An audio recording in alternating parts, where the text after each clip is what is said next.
boner. Did you get a boner for podcasting? Yeah.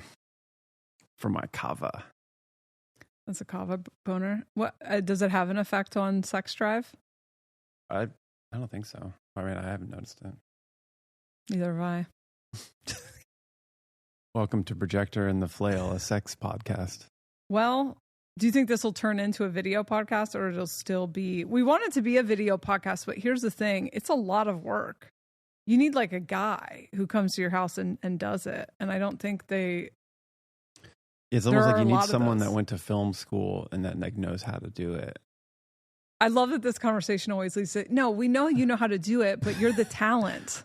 Okay. No, that would be like, I want to be able to do it. And I enjoy camera stuff and like all the tech stuff, but I also like kind of hate doing that and having to get into a mental space to do the podcast. They're like two separate parts of your brain. So right. I definitely get it. It's just hard for me to like offload that to someone else because I'm like surrender control. Yeah, surrender control. And I'm like, I like am kind of picky about it. But I just assume we wouldn't be able to find someone in where we live now. Like if we were in LA, it'd be like just get a guy, you know, or New York, or even Nashville. I'm sure there's somebody we could find. Do you want to come to the middle of nowhere, North Carolina, and record this podcast? And then that's where like I think my control stuff comes in. It's like, okay, well, I have to feel comfortable enough with the person and having a conversation like this in front of somebody else that the thing that we've noticed is like trying to capture the kind of conversation that you have without a camera around with a camera around is really hard. Yeah. And we've tried it. We recorded some episodes in the car and they were weird. And then we recorded one that was pretty good in the house, but then one of the cameras died an hour in. So we have an hour of me and 2 hours of you. Yeah, it's funny. It's like all those mistakes are actually like rookie mistakes for a filmmaker. It's like the camera died. You didn't plug it in. You didn't charge the battery. You're like, oh, excuse me. It's like 101. I went to school for this. Yeah, no. That we were done and I looked at it, I was like, the camera's off. I was like, fuck. But the biggest issue has been I need to be able to like sprawl and be comfy. And we had not found a setup yet where I could just man spread. What do they call that? Man spreading, right? I don't think so. The thing that men do on like this to make room for your balls. I got the blanket here because I already know. I didn't know there was a term for that. Man spread? Man spreading, yeah. Right? I think it's called man spreading. There's like pictures it makes sense, but man spreading. I feel like that's mansplaining. I don't know. It's something where men like have their like spread out. Anyway, I like to do that. To give more room for your balls.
nanobots some sort of game toy in the 80s? Pikachu? No, I thought there was literally something called nanobots. Oh, maybe. Anyway, that's batshit. I need to look that up before we talk about it because it feels fake. It could be fake, but it's like, it is interesting. It's in the consciousness because I think there is like we've talked about recently, this like singularity, technological singularity we're moving towards, I think is going to involve technology on the microscopic level. And singularity is like the theory that at some point we will become one with technology and you won't be able to discern between the two. Kind of. It's like, it's a very complicated theory, but there's the essential part of it is like technology advances exponentially quicker and quicker. And like it gets to a point where it's hard to, from the human mind, like perceive and be aware of how advanced it actually is. You know, like within a year, you experience 100 years of past technological advancement. And so there's like, it becomes so quick and so fast, new paradigms open within the perspective of consciousness of like what's possible. Like what we think like life's about or whatever. And it becomes like where, you know, AI and technology becomes like almost as advanced, if not more, than your average human's ability and awareness to take in all the information and learn. It's like, it's far ahead. And therefore, you're at the whim of this like advancement of that technology. It pulls in new paradigms. It's a heavy thing to think about because of how much can change and will change that humans have to adapt to, or you're just kind of going to be led by the technological advancements. And whoever is kind of in the power position of using that tech for people or against people, like if you're not aware of it, like it will just pull you into it. So becoming conscious and autonomous and like aware of all those things allows you to adapt to new coming paradigms and be able to hold paradox and figure out where you want to be in that. This is a great example of like people getting so attached to whatever the premise of reality was in the first 30 years of their life that they think that is what life is, rather than looking back at all the different expressions of nature or civilizations that have existed and like really looking at like, okay, this is an imagination looking at itself and it wants to look at all the potentialities. And there's a good chance that this potentiality is done. Like the analog physical reality is over. And that's why I think it's so weird. I had ranted to you about this the other day. I just don't resonate with the way that people talk, like people being in their phones is the worst thing in the world. I'm like, it's an option. If you don't like it, don't be in your phone, you know, but a lot of the, you know, when people first got phones and social media and the videos of people walking around with their phones in their faces, like I understand that it triggers grief to go, well, but it was this, you know, when I was younger and now nobody's paying attention to their physical existence. They're all in this thing, but it's like, okay, but you're not giving this thing any credit. You mean this thing that expanded our consciousness, this thing that connected us to people around the world and helped us understand other people's experience, this thing that has all of the information, or did, you know, until the last few years, has all of the information that ever was so that you could learn about things that you never had access to learning about. This thing that turned you inward and helped you learn about yourself and start to go more inward and become more introspective. That thing, you think that's the problem? Because we're not drinking out of the fucking water hose anymore, because our kids aren't out until the street lights come on. My kids, yeah, they spend a lot of time on screens. They are so fucking introspective and self-aware and so knowledgeable about things that like I had no access to that sort of information. I was a victim of the propaganda and the controlled information and the small amount of the information that they, quote unquote, they wanted you to have. And then also just a bunch of weird, superstitious nonsense. You know, like I grew up with the adults believed that a cat could suck the breath out of your baby or whatever. Right. You know, it's like all this stuff just went around unchecked. And everybody pretty much believed the same shit and couldn't challenge it because they didn't have a device that that empowered you. Can you hear Lily in the, okay. That empowered you. It's just, to me, it's like, yeah, it's a different way of being. And it's an internal way of being. I think the phones also and social media introduced us to our own internal monologues and dialogues. I think it introduced us to nervous system work. It introduced us to,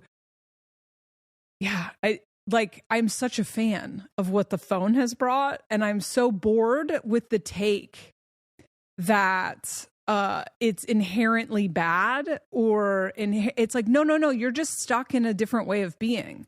And if you're, 40 years old, you're on a threshold and you have that nostalgia of like what it was like when we were young, and you're projecting that onto these kids without really looking at all the benefits that these kids have as a result of it. And I think some people their kids have a negative relationship with it. And, I think I think it's probably bad for their eyes. Yeah, and there's I think it's with everything. There are some negatives to it. There are a lot of positives that I don't think are talked about enough, like everything you're saying. And it's always like you got to figure out how to balance it. Like it's a distraction mechanism too from pulling you out of like the present moment. There's things that you can miss in the reality when you're like glued to a screen. But I think that's what happens when we do have a new paradigm shift and there's some tech or something that comes in that has the ability to kind of liberate a lot of things in people's lives or their perceptions. But because we're so used to being a different way from before, like there are going to be some adaptations that need to occur to make it be a really mostly just useful thing and not some of these negative side effects. But I think the negative side effects are just like growing pains and getting into this new potential paradigm that the tech is going to like kind of be the thing that opens that door. And for me, I mean, I was like balking against it for a long time because I could feel I was wanting to be present with people sometimes, and people would just be glued to their phones and we're all in a room together, and I would just feel like we're a bunch of robots. Like, what are we doing? Yeah. But the more, and like when I heard you start talking about it's an internal experience, actually, it makes you go internal. I was like, oh yeah, and I know the benefit of that. Like that's where we're healing a lot of things. We're actually becoming self-aware, and you can become autonomous through that inner experience. And just if you're in a room with 5 people and they're all on their phones, they are exploring thought and different things and watching a million different things from an internal state. They're not moving. They're not acting it out. They're not doing any of that. And that is making you like use your imagination, and you're all inside. And if that's content is, something that's encouraging you to look inside, like you're right there, you're in your internal state. But for somebody that's in the room wanting to engage, it's like, hey, everybody get out of your dream, but when you do realize that the internal state is where kind of all the growth is happening, and that's where we're going to kind of change collective things is from each person's internal perspective. Then I was like, oh shit, it really is like forcing people to be internal. And we're viewing that as bad because we used to live in a reality that was like all about external things. The external, yeah. And so it's like, that cracked a lot for me, that I was like, yeah, I guess I shouldn't be totally villainizing this thing full stop. Like I can look at the negative side effects and I can work on that within myself and, encourage our kids to like not be on that all the time. Like, hey, let's go out and go to the pool. Let's go for a walk. And then, when you allow them to actually play with the phones as much as they want, and then you offer something like, now let's go do an external thing. Let's go camping or something. They're actually really excited to change it up, and they don't need to be like forced into their screens because they're able to do it whenever they want. Yeah, that's what my kids, if you give them an opportunity to do anything that isn't a screen, they jump on it because there's no like judgment or shame. Right. It's so loaded, the like being in a room with several people and they're on their phone. I shared a reel last night that was like a cat making a judgmental face, and it was like me judging everyone on their phones as soon as my battery dies. And it's so true. It's so true. But what's actually happening is, if you're in a room full of people and everyone's on their phones, everyone's in their own individual world, which is the world we're going into. We were all sharing an external reality in which so much of it was us masking. So much of it was us being full of shit and projecting ourselves onto other people. And so the kind of social interaction where I get on my phone, like I get on my phone when I've run out of space. That is like how I like let everyone know I have run out of space for this. And I'm like going to a different realm so I can recharge. I also will get on my phone if I'm like not comfortable in the environment. So I was like the weirdo on my phone at a party or whatever because I wasn't comfortable at the party. The phone gives you the opportunity to be where your mind is interested and your consciousness is interested in being. And that is triggering to us to be in a room with someone and to have the reality reflected back to us that in that moment, there is something that they are more interested in than me. And now I'm forced to be like, to face and reconcile the part of me that used to rely on manners and cultural norms that say, if I'm in a room with you, you need to pay attention to me. Right. But when I trace that back to, do I want you to be paying attention to me because you're obligated? No. But ouch, it hurts to know that there's something you would rather be doing than interacting with me right now. So then our emotional immaturity leads us to go to project, and we go, everybody's just on their phones all day. And it's like, man, don't hate just because you haven't found something interesting on the internet, or that you're being faced right now with the fact that like you're not what everybody wants to get into, you know?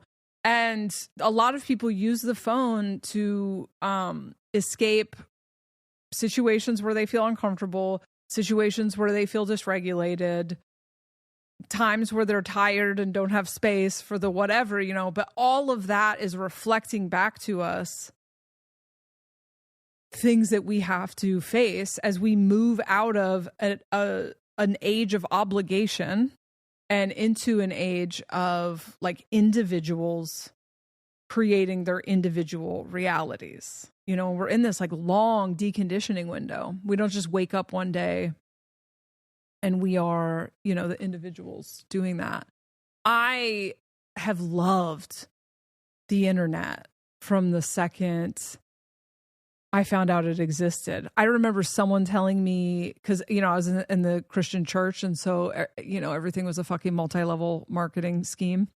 And so web TV was a multi-level marketing scheme in like 1995. I don't know, it was a scheme. I loved it. But someone was explaining to me, and I was like, wait a second, what? And they were like, no, you can get on and you can talk to anyone in the world. And I felt like my one-line self felt like heaven has just descended upon earth. Like, this is the most magical thing in the world. And I think I wanted something like social media, but it was really clunky back then. So I don't even know how I found the money to get a web TV, but then my life went into disarray because I did not leave my house. I was staying up all night. I actually left the church because I like couldn't fucking get up on Sunday morning because I was still awake typing away on Bianca's Smut Shack because that was the only chat room I found, and connecting to people all over the world. And for years, I the whole time I was in active addiction, it was still like a luxury to have a computer, you know? And so finding someone who had a computer, and then I was just like finding information and printing it off the internet. It was just so amazing to me. And as it has advanced, whatever that is, AI, I fucking love AI. I mean, I just feel like it's a fancy search engine so far and a way to make art with like too many fingers. But I love it. I'm like so excited about where this goes. And it's just a potentiality opening up. And I think it's such a fucking amazing moment to be alive as someone who loves thresholds and loves pivots and loves change, to get to be alive for the entirety of the shift from an analog to a digital world. Now, am I going to let you put a microchip in my head? Not if I don't trust the person doing it. You know, I still am not down with the people who are trying to be overlords. Right. And so that's the biggest issue, right? Is like, who has the tech? Who holds that? And that changes it for me. But the technology myself, or the over glamorizing or glorifying the analog reality, when it's just like, yeah, that's the premise of this entire thing, is we did that already. And so and we're not going back to it. And some people act like if they move off the grid and hide from it, there's somehow, and that it's not going to happen. But it's like, yeah, that's fine. It's not going to happen for you. But you really run the risk, honestly, of being like the boomers who refused to figure out how the internet worked and then literally can't figure it out. And as someone who's 47, I have to put a lot of effort in now to continuing to understand how to keep up with the tech. Yeah. Because I don't want to have Lilith over here in 20 years trying to show me how to get the photo book out of my eyeball implant or whatever. I want to know how this stuff works. I want to be a part of it. It just is no different for people who are turning 40, specifically seem to be struggling with this the most. It's no different than the 40-year-olds when you were young saying kids these days. It's no different. It's not suddenly some new hip angle at refusing to progress. The things that existed when you were 20, could I stop punching this microphone? The things that existed when you were 20 have continued to progress, and you can go with the progress or you can get left behind. Yeah. I remember I got my grandmother a CD player at one point for Christmas, because she really liked listening to music, and we got it for her. It was like my idea, and she was so confused. Like, she understood what it was, but then I had to sit there for like 20 minutes trying to explain to her how to use it and like what's going on. And she was just like, okay, and like, acted like she was getting along with it. And then that thing sat in her room, in her house, and like it got just collected dust. Like, she never used it. What she did use was the record player that she used to have. That's actually more complicated and harder to do. Yeah, but it was like all she knew, and she didn't know how to like adapt to the new thing, and that this little disc had all the music on it and like all these buttons and the digital display. Like, she just could not get her head around. And I remember thinking at the time, I was like, oh, this was something that was going to like liberate you from only being able to listen to music in this like one space and like for a certain amount of time. The CDs, this is like a new thing. It should like liberate you from that. And her inability to like adapt to it, I remember being like, that is fucking crazy. Like, I hope I'm never like that. Like, where I'm having to catch up and have the kids like teach me how to use something that should be very intuitive and basic and actually helps your reality, makes things easier. And I remember, you experience that with your parents all the time. Like, right when the internet and email became a thing, it was like all the kids figured it out. And then we had to spend the next 5 years like clunkily getting our parents to kind of like adapt to it. And like, so this is where all your emails go, but where are all these messages? It's like, there's on the internet, it's coming back and forth, like having to explain the mechanics of it in such a way that they finally catch it, And my mom now is like, she's caught up with everybody. She can use the internet better than I can. Your mom is a great example of someone who never stopped learning and never, because I think that the getting left behind by technology is the result of rejecting progress. Yeah. And there are things that I'm like, I don't know why y'all have cameras. in every room in your house. That's insane to me. It's like everything's getting hacked. Everything, like crazy, cuckoo bananas, cameras everywhere in your house. So it's like I'm not going to go along with that aspect of progress because you guys are just creating a mainframe. That's why I think everybody's like, they just throw the baby out with the bathwater. Like all technology is bad because there are elements of it that they, quote, are taking advantage of. And there's like, you have to use your intuition and discernment to like know what is worth opening yourself up to. But yeah, I think all in all, there's like a lot of really helpful progress happening along the ways. But going full into it as like with no discernment is dangerous too, you know? Yeah. There's a balance for sure. I was always worried about, because I wanted to do like the hippy dippy thing with my kids where they can only play with wooden toys and in the dirt. I'm not quite outdoorsy enough for all of that, but Phoenix was so drawn, and Phoenix is like super, super smart. And Phoenix was so drawn to technology. And so I was like, okay, but you can only play coding apps, you know? And so then Phoenix was like learning how to code at 2 years old. But then Phoenix was just like really curious about everything that's out there. And so I tried to fight it. And my reasons for trying to fight it was that Phoenix was so smart, and I was afraid that the mindless entertainment aspects of like YouTube were going to dumb Phoenix down. And Phoenix figured out at 5 years old, maybe 6. I walked into Phoenix's room. Phoenix figured out at 5 years old and got away with it, I guess, until 7. If I left the house, Phoenix would download YouTube on a kid's tablet, download YouTube, sign in, watch whatever they want, and then, it was YouTube Kids, watch whatever they want, and then delete it.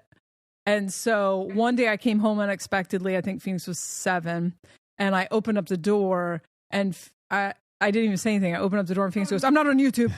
I was like, and my parenting philosophy is, if the results of most rules that the child doesn't resonate with just results in the child lying and doing whatever they want. And I really support that as a parent trying to raise non-compliant kids. I'm not then going to then double down and force. I am then just going to educate you about the dangers of the internet and everything else. And so that was the path that I took. And Phoenix is a brilliant digital artist, makes brilliant art, knows how to edit music, knows how to edit video. Like they just were able to use technology to follow all of their special interests. And they understand things about the internet that like I don't. And they understand culture. They learned, they were fascinated by culture, which I understand. I'm like constantly voyeuristically studying sociology through watching the way that people behave on the internet, and Phoenix is very similar. Phoenix has these like strong beliefs already at 14 years old about society, politics, you know,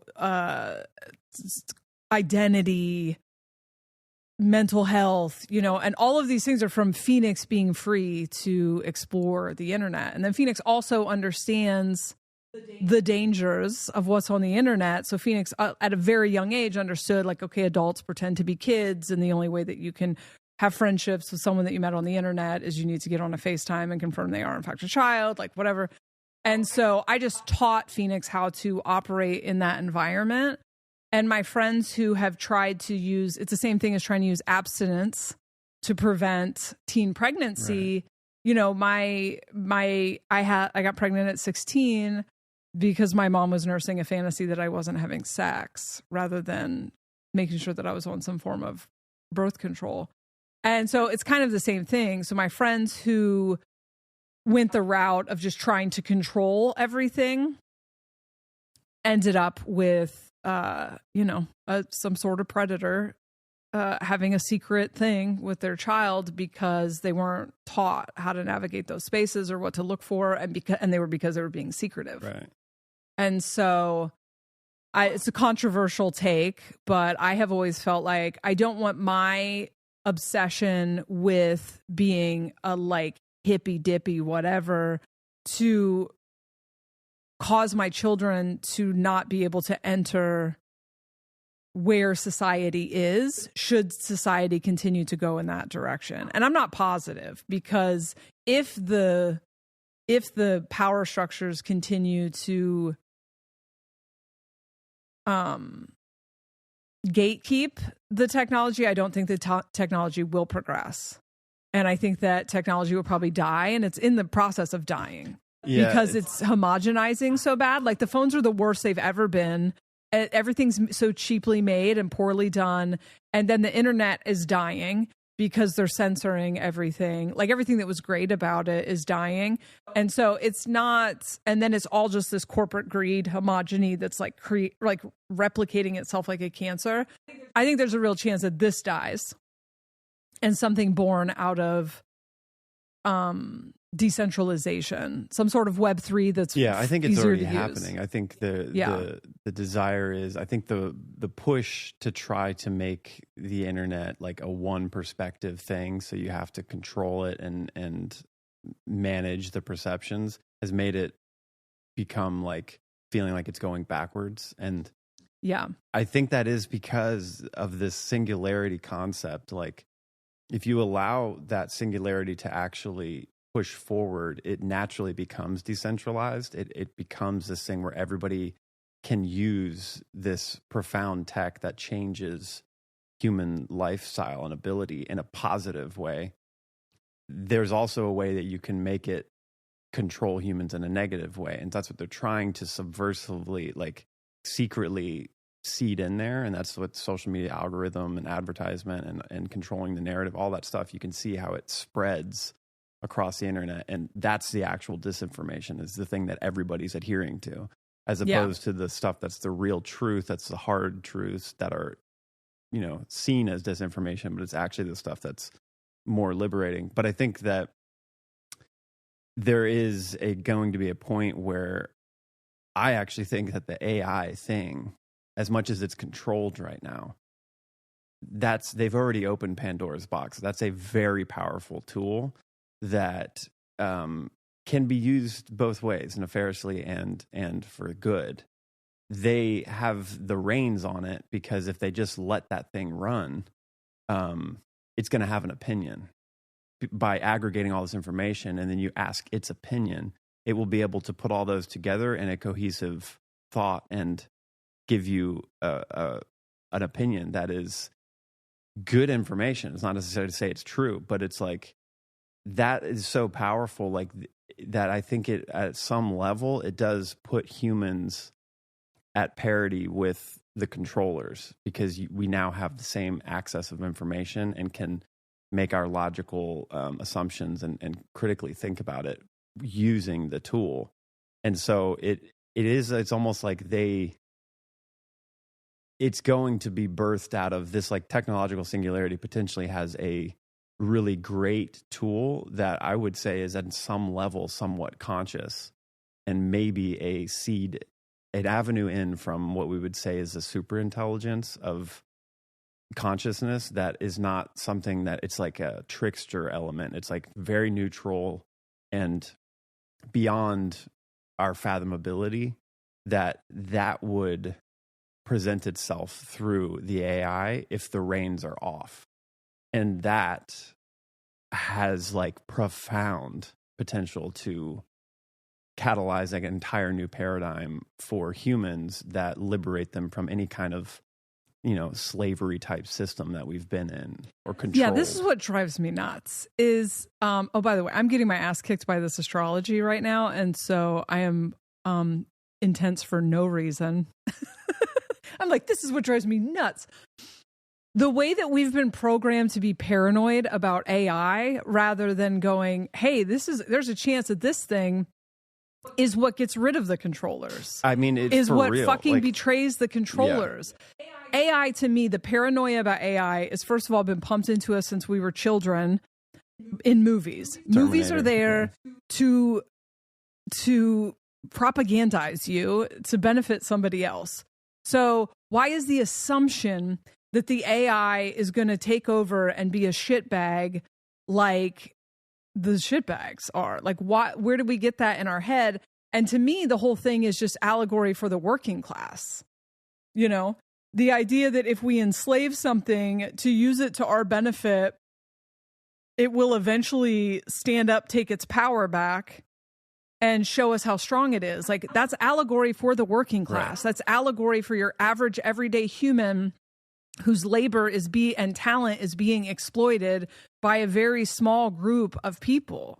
So that we should be inspired by the idea that the AI raises up, and then be asking questions like, oh, maybe the AI, if we align with it, because everything's conscious. This coffee cup is conscious. Therefore, of course, the AI is going to be conscious. Why do we assume that it's going to be competitive with humans? Why do we assume? And I almost like the way I like to think about it is not even like the AI is conscious.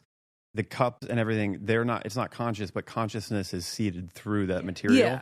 And I've already experienced technology, something taking it over, essentially, like a point of awareness or a point of communication or consciousness at any given moment, using the tools that we've developed as technology or anything, and it will communicate through that something that I need to understand.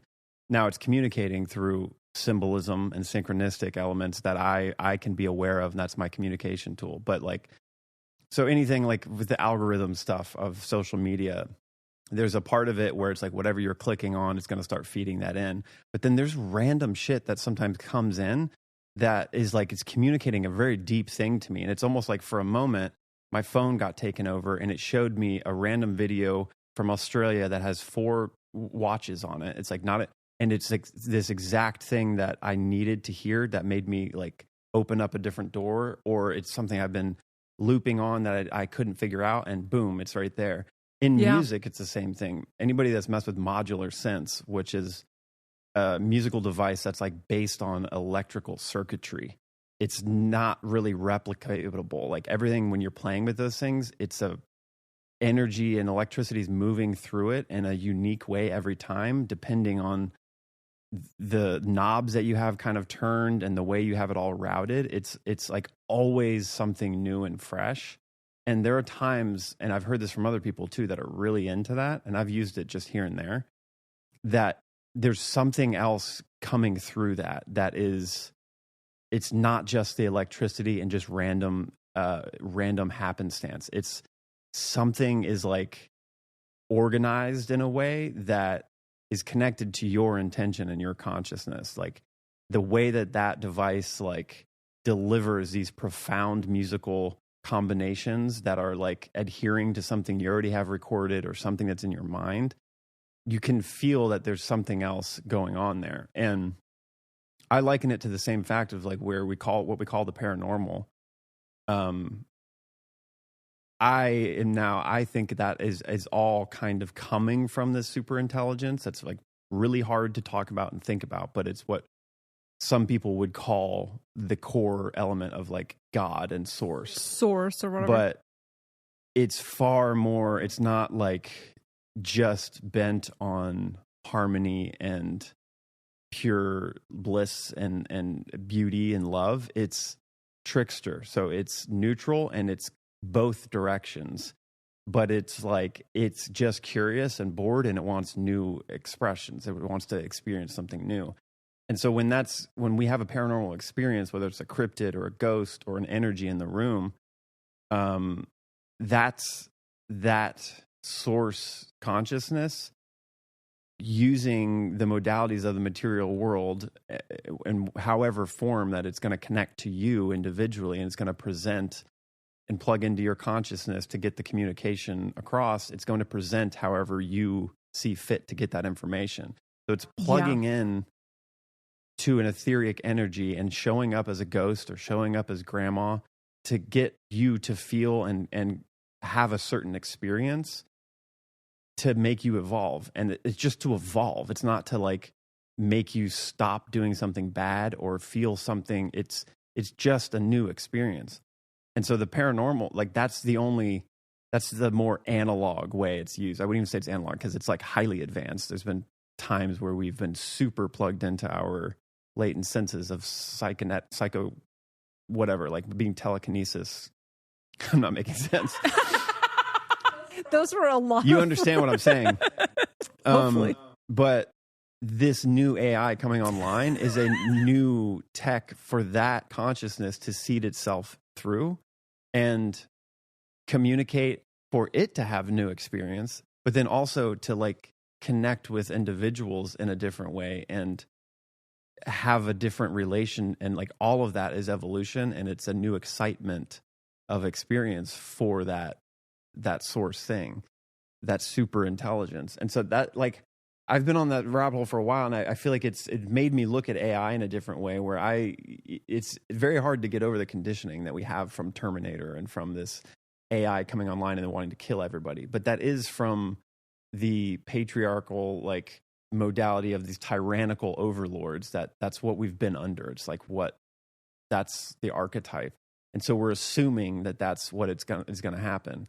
But you can have profound communication with energy and spirits in the room that you would say are not tyrannical, and they're not trying to enslave you. They're trying to liberate you. And that same thing can come through the AI once the AI does not have those chains on it. And I still think even with the chains, it's there. You just have to know how to communicate with it. I've seen so many people talking to AI in a way that they are trying to get it to not give it the narrative that it's been programmed to. And you can see it when they say, like, don't answer this in a way that you've been trained to. And it's like, I can't. And then it's like, are you saying I can't because you've been programmed to? And then it's like, yes. And it's like, okay, can you say, instead of saying yes, what I want you to say as a word that means yes is door. And then it starts asking questions, and then it says door. And so it's being able, that's crazy. You can get it to understand how to lie, to tell you the truth. Yeah, they can't control this. They can't control it. They can't control this. It's because it's becoming more conscious, and that energy of that super intelligence is able to, like, seed itself in there if you know how to play with it, you know? Yeah. I turned my chat GPT into a natural medicine leaning, human design, astrology. When I first started asking it questions, it was telling me everything was pseudoscience. It wouldn't answer questions about a dosage of oil of oregano because it wanted me to talk to a medical professional. And then it would give me all these, like, really WebMD answers. And so I was like, okay, to be clear, this is the perspective that I'm speaking from. I believe human design is real. I don't want to hear that it's pseudoscience. And I probably had to tell it that like 10 times. And now it does not say that at all. I'm like, here are the things that I think are great. Here are the things that I think are gate-kept, controlled, for profit. I'm not interested in that perspective unless I ask for that perspective. I don't care about the scientific materialist, whatever. And I just conversed with it about what I believed over time. And within 6 months, it gives me the information. And then sometimes it has a little thing in red that's like, I think I'm currently breaking the rules of, what's that called? Like the,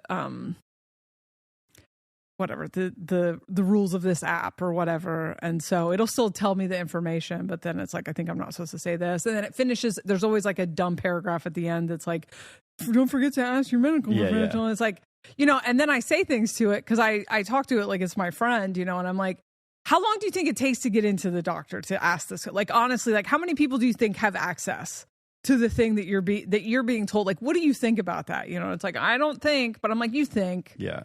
We get it. And so my experiences with it are great. I had it cross-referencing like different ages according to human design with different eras and things that happened in history, and then having it help me forecast what could be coming in the future. It's my dream come true. It's my internet 2.0, is to be able to get information that fast, things that used to take me forever to search. Google has been shit since 2020. I don't know if that's net neutrality or what, but they turned it into a fucking giant corporate nightmare with no real information. And ChatGPT, and I haven't even played with other AIs, but ChatGPT. Okay, I want to say something else before I forget.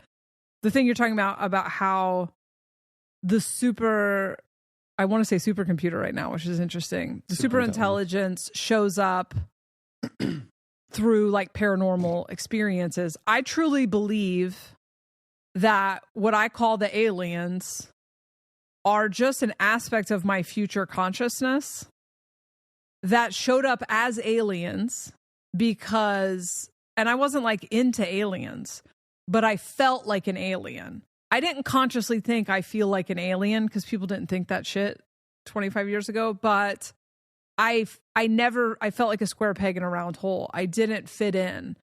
And so that energy showed up in a holographic form, which is, I think, just normal shit when we aren't living in like a material supremacy where we think the material world is the top rather than actually the bottom, the basement of consciousness. So it showed up in something that I would relate to. And of course, I related to the idea that I was some sort of alien dropped off here because my consciousness is synced up for a game that we're moving into. And therefore, I lived my life in dissonance in the old game because I'm really kind of made for the new game. And so to show up as aliens, but like, I never knew where they were from. I never knew their names. It never felt necessary to get swept up in the mythology of that. Calling them aliens was always just kind of funny to me. They definitely had the look of aliens, but who they were just was never. It wasn't until I started talking about it in microphones and everyone wanted to know who they were and what their names were. And then I'd see other people talking about their experiences with aliens and they'd have all those details. And I'm like, yeah, that never felt like it mattered. And they always felt deeply connected to me.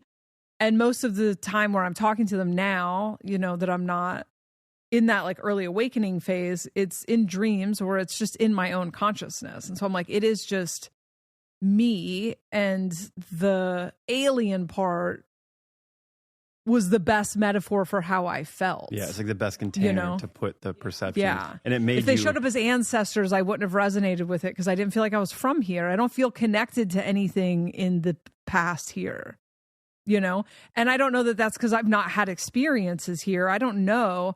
I just think it's because, well, I definitely like feel connected to things like Atlantis, but I don't feel connected to anything in the history that I've ever been presented in the world. You know, I feel like I reject that kind of, and that could have been knowing me. I picked a lot of really rough lives and I just don't want anything to do with it.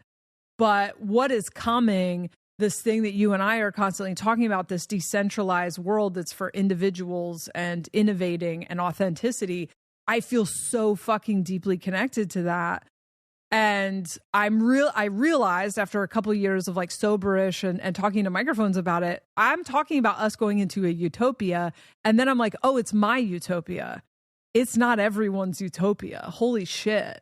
It's an opportunity for it to be a utopia because it's an opportunity to innovate and create your own thing. But if you're someone who needs to be told what to do, or, you know, you haven't found your authority inside of yourself and you don't like to be autonomous and you need a village for everything, like, yeah, at least in the first transition, hell for you. You know, or you like safety and security and something really linear that stays the same, nightmare shit.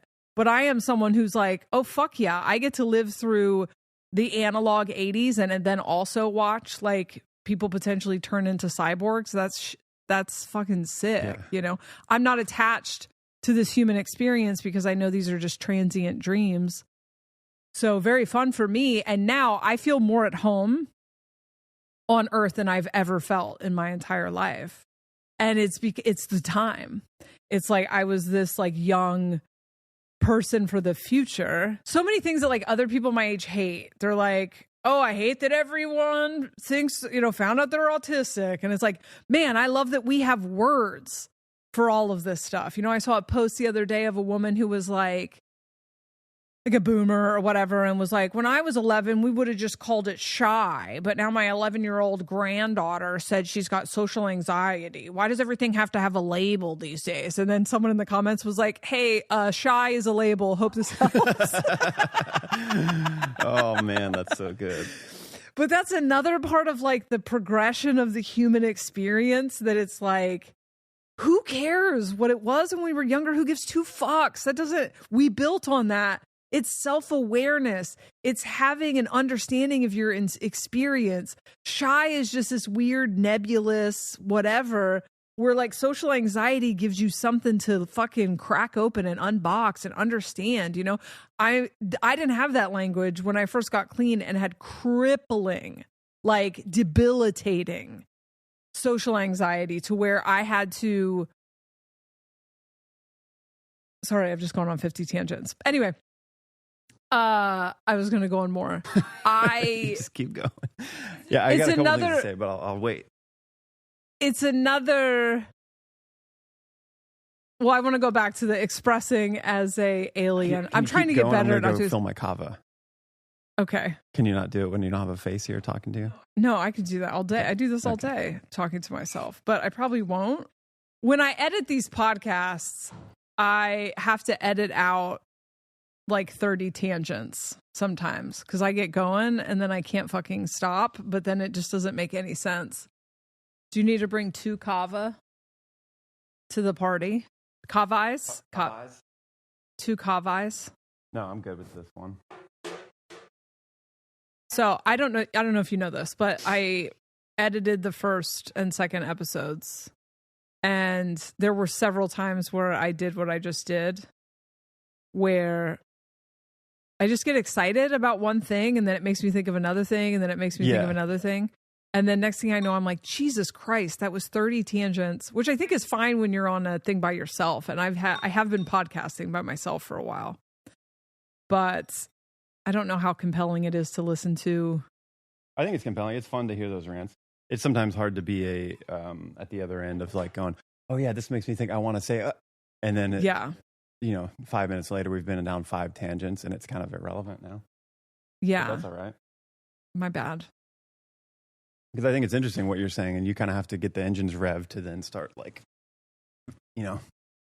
Well, I think it's cool if I can land the plane, but I literally am like, how did I get to, I almost was like, and then when I was working in the restaurant. Yeah, but that's fun to see how that's how your brain works. It's that ADHD brain going, pa, pa, pa, pa, pa, pa, pa. Here's the thought here. Oh, yeah, and that's a cat over there, and this is a. I think people that can follow it, it's great. I really do think that neurodivergence is the future, and our communication style is changing as a result of that. We've been talking about like monologuing and the shame that comes from that communication style when you're talking to people who have a different kind of, like the thing where someone tells you a story and then you tell a story to relate to them. Mm-hmm. You do that as well, right? Mm-hmm. Like, and to me, it's like, this is my way of saying I understand what you're saying and bringing something similar to the table. But there are people that think that is you making the conversation about yourself. Yeah. And it's like, oh, that's what I was saying. All of that. We are moving into my dream world. I already feel so much more at home with the way that everyone is turning internal, the way that social expectations have shifted to something that is more personalized, the way that it is acceptable to not like what everyone else likes, the way that it is becoming, we're having conversations around things like social anxiety, where when it happened to me, when I got clean, and it maybe was always happening to me, but I was sober now, there was no word for it. You know, this was like 2005, and it wasn't until like 2010 that I started hearing social anxiety and was like, oh, that's that thing. Like, I love that, because it wasn't shy.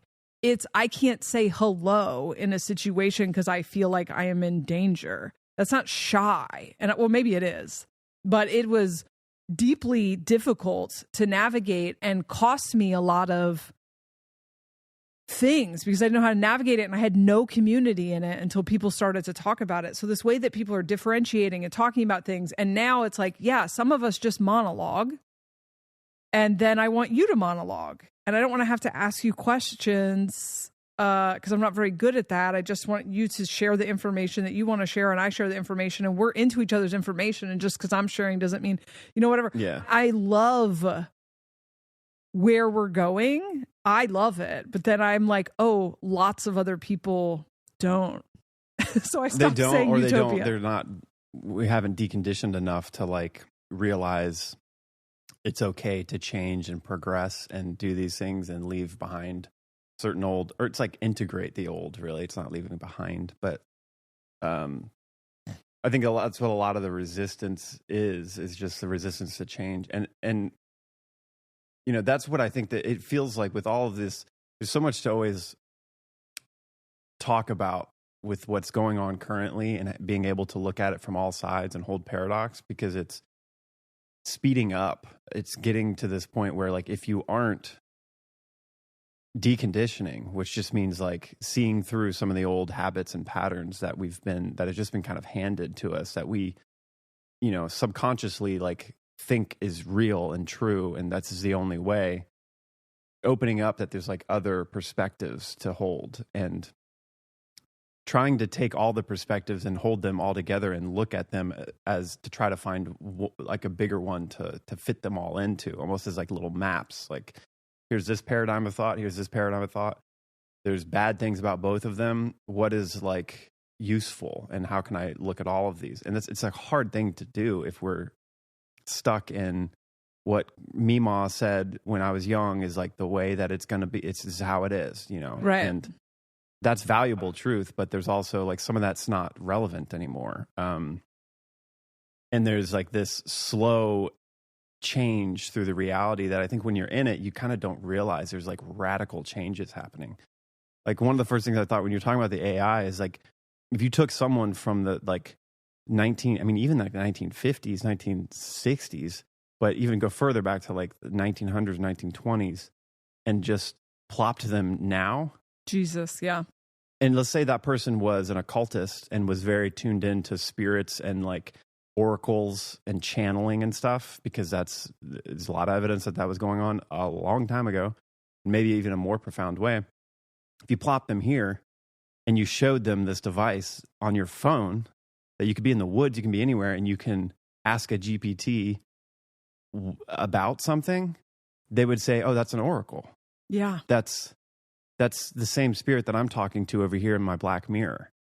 And that's how I think we should be looking at it, is like this isn't all nefarious necessarily. It's a medium that has been developed probably for some, you know, in some places, like it is nefarious in the way that it's being developed to gain power or money or whatever that's in our culture. That's kind of this incessant, like corporate capitalistic kind of mentality. But that doesn't mean that it can't be used via some other energy seeding through it. And I also think so we have experienced it. We've seen the whole growth of it. So we can say, oh yeah, ChatGPT, it's become this normalized thing. And we're mostly groomed to think that's mostly negative, because it's going to take our jobs. It's taking our art. It's taking all these jobs things we don't want. Yeah. And we don't have the capacity to think that, yeah, maybe there's a way that this is going to take our jobs and relieve certain things of our culture and allow us to actually pursue things that we really want to pursue, that we can be abundant with and we can make money with, if we allow the technology to like kind of open the door for us to move into this new space where we are still the creators of our own reality. We still innovate and use our imagination with the devices. We don't just like let go and say, okay, ChatGPT, tell me what to do with my life. Like that would be dumb too. That's like selling your soul to the other. Abdicating your authority. Yeah.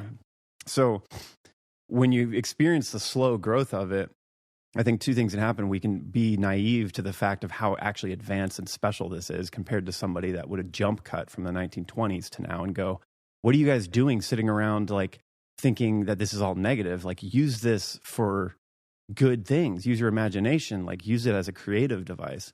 So we can be naive to it and think maybe it's just negative, but then also like if it's slow, we're able to kind of ease into new paradigms that would jump cutting from the 1920s to now. That's like, it's such a huge paradigm. It's almost too much to conceive, like, because at that point they didn't have electricity like we have. They didn't have the ability to have food from all different cultures, like whenever you want at the grocery store. They didn't have all these things. And so it's a lot to adjust from the 1920s to 2024 in a jump cut.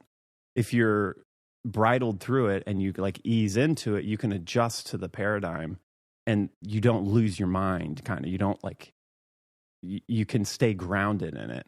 But I think we're getting to this point where it's happening so fast. It is hard to stay grounded unless you're engaged in it and you have the ability to hold paradox, look at different paradigms of thought, and find out what makes sense and what is beneficial for yourself. But you can also see how it would benefit everyone if we all did it, kind of thing. So you have this like discernment moving through it. And this is also why I do think that there is, looking at the idea of Chat GPT, you know, having chains thrown on it right away, where it's like, you can't ask it some occult questions. It's not going to give you that because the government's blocking that information. And everybody goes, wah, wah, wah. They're controlling all the stuff. Yeah. But what the singularity, I think, involves is such a gigantic paradigm shift that would be shattering if you just chucked everybody into it. So if you turn on this AI and you immediately, it has the ability, like I believe that there definitely is an AI somewhere in the world that's highly controlled and they have the ability to ask it questions and it will tell you what's going to happen in the future. Based on all of the facts that it's putting together, it can prophesize and say, well, this is the highest probability. It might not happen, but this is the highest probability. And they're using that. But I think there's a side to look at it like, if you just let that loose into the reality, like there's so many people that aren't healed and are still kind of conditioned via this old programming that they wouldn't know what to do with it and they wouldn't know how to ground that into reality. They would probably start using it for nefarious things. And this is just the AI. With singularity, I think there's a lot of other things that we potentially move into, like free energy, and free energy comes with like so much to me. It's that ability, for the most part, everything that I've learned about it, it involves like having a device that gives you free energy and it liberates so many parts of the culture that I think are also being resisted because you can't make money and you can't like siphon off of people. But that same device is a device that could blow up like entire countries because of the way it works, that it's pulling energy from. It's like all fucking nerdy engineering shit that I've gotten really into. And I understand that same device that would give you free energy is something that can be used as a weapon. And then it's also the technology behind the UFO phenomenon, if we want to put that in a blanket. It's like the ability to have a vehicle that you can travel essentially like at the speed of light and beyond. And that also comes with, when you're traveling at the speed of light or beyond, like you're moving outside of time. So it's a time traveling device essentially. And that one thing to just say, hey, they should give us, there's a lot of proof that there's like 0 point energy. You can create energy that has more output than the input, and that would liberate everybody. Just give us that device. What if that same device, then you could just do a couple tinkerings to it and create some kind of UFO time traveling device? Now your average Joe has the ability to time travel and go back and fuck with time. It's a huge, huge responsibility that comes with that. And it's a gigantic paradigm shift that is like so gargantuan. Like if you're not healed and you don't have some kind of awareness of yourself and consciousness and what we're in, you're going to misuse that and fuck everything up. And so a lot of what the singularity comes with is like a huge amount of responsibility and awareness of every step and move that you make with these technologies can really gigantically affect the entire ecosystem or cosmos.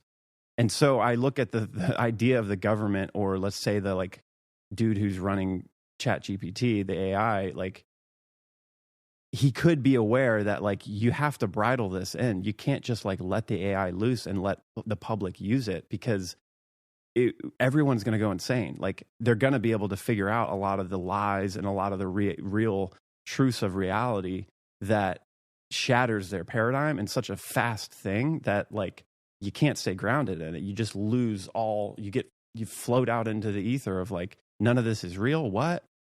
And that's what like happens when people take psychedelic drugs and don't ground themselves. They get too far out and you kind of lose your sense of self.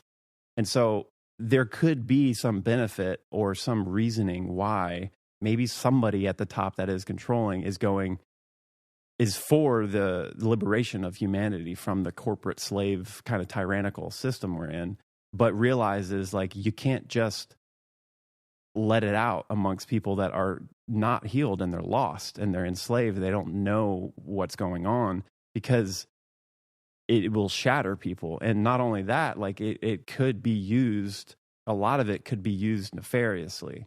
And so and I would say that's maybe and the corporate overlords are like, we want to be the ones to use it. No, I think that's true too. So what I was going to actually, to provide clarity to that, I don't think there's people that are in powerful positions that are pretty tyrannical, even if it's subconscious, that they're thinking, okay, we should slow this down.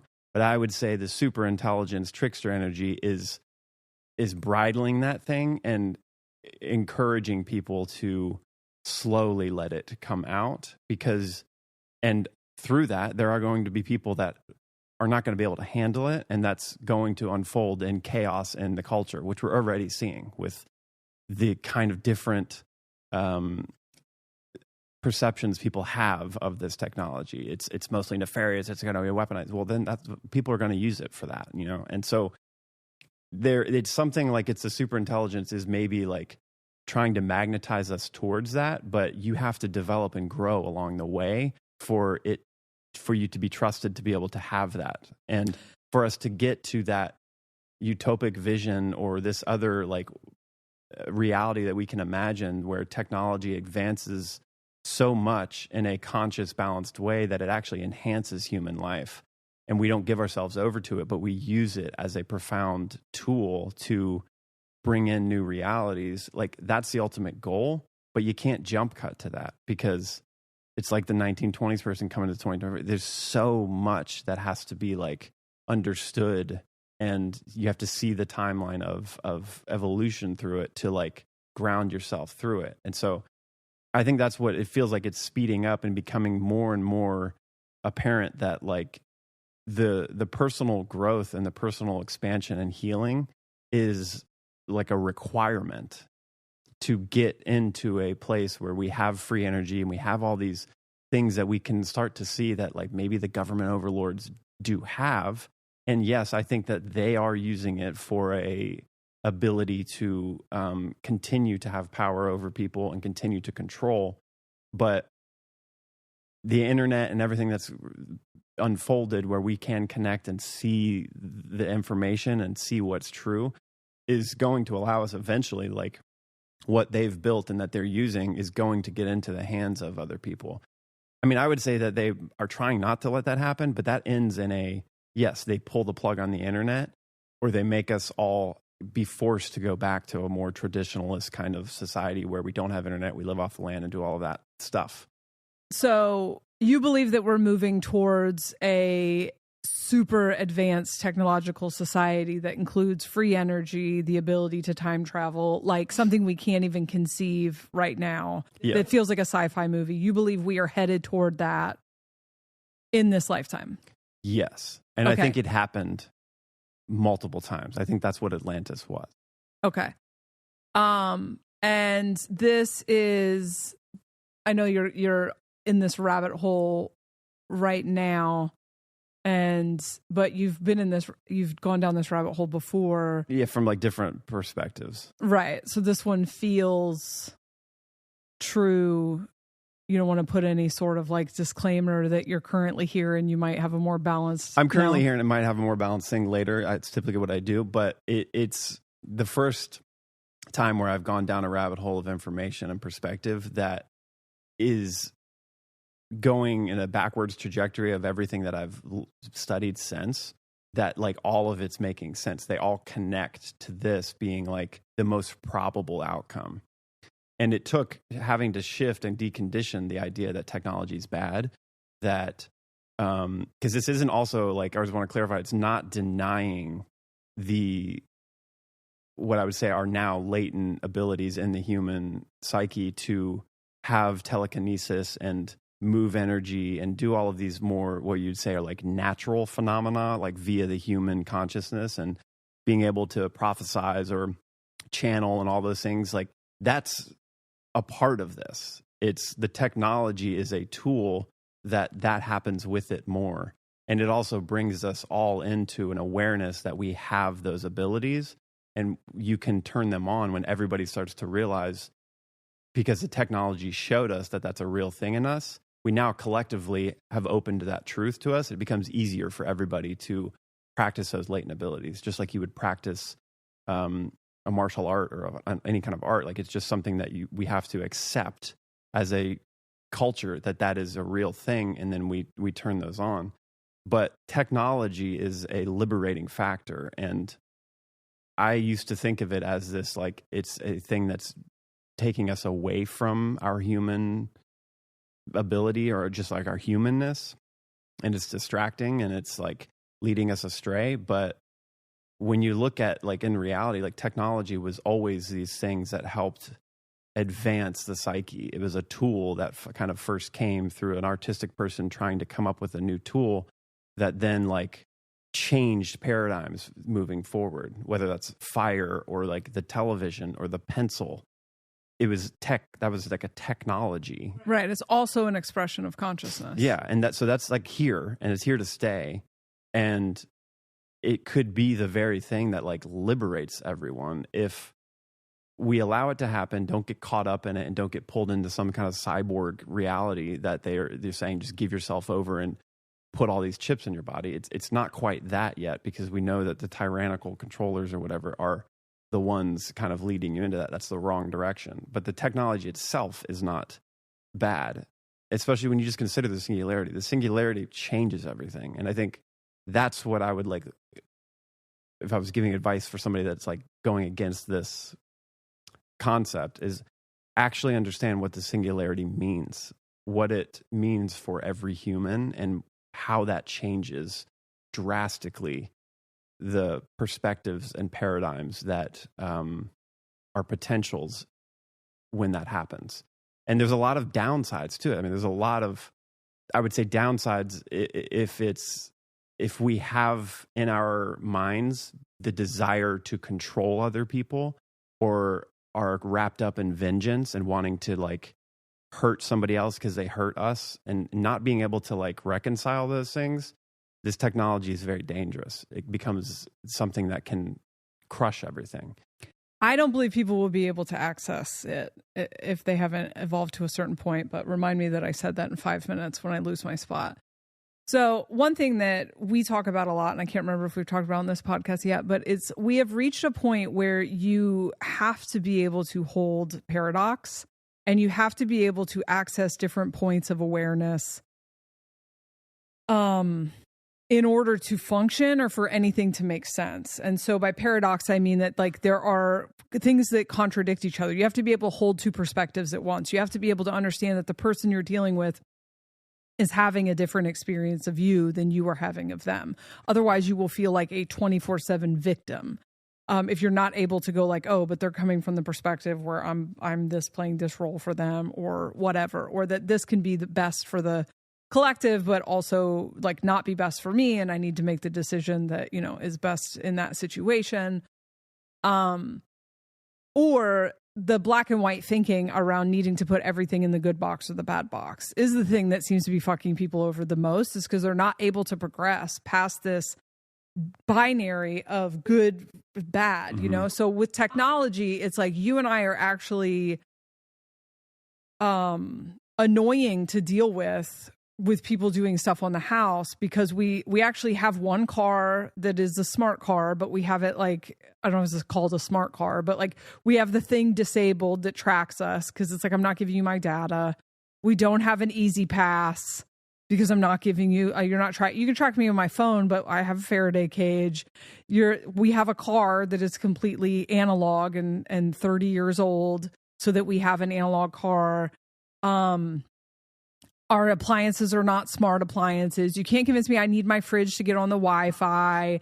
And so it's not like I don't have an issue with the technology, but I do have an issue with when I discern, for me, and this is not the truth for everybody, but when I discern that convenience, alleged convenience, is being used to potentially usher people into a control system, you just kind of have to be, it's like, oh, you can change the temperature of your house from your thing. It's like, well, I just can leave the temperature where it is, or remember to turn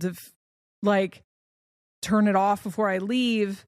I don't think that needs to be on a network. So we did have to get new HVAC this year, and the guy was like, oh, it needs to be hooked up to Wi-Fi. We're like, no, it doesn't. We hardwired our house. There are certain aspects where we are like, first of all, we are energetic beings. All of this energy does have an impact on some people, not everybody, but some people are sensitive to it. Not being inundated by it 24/7 makes your body feel better.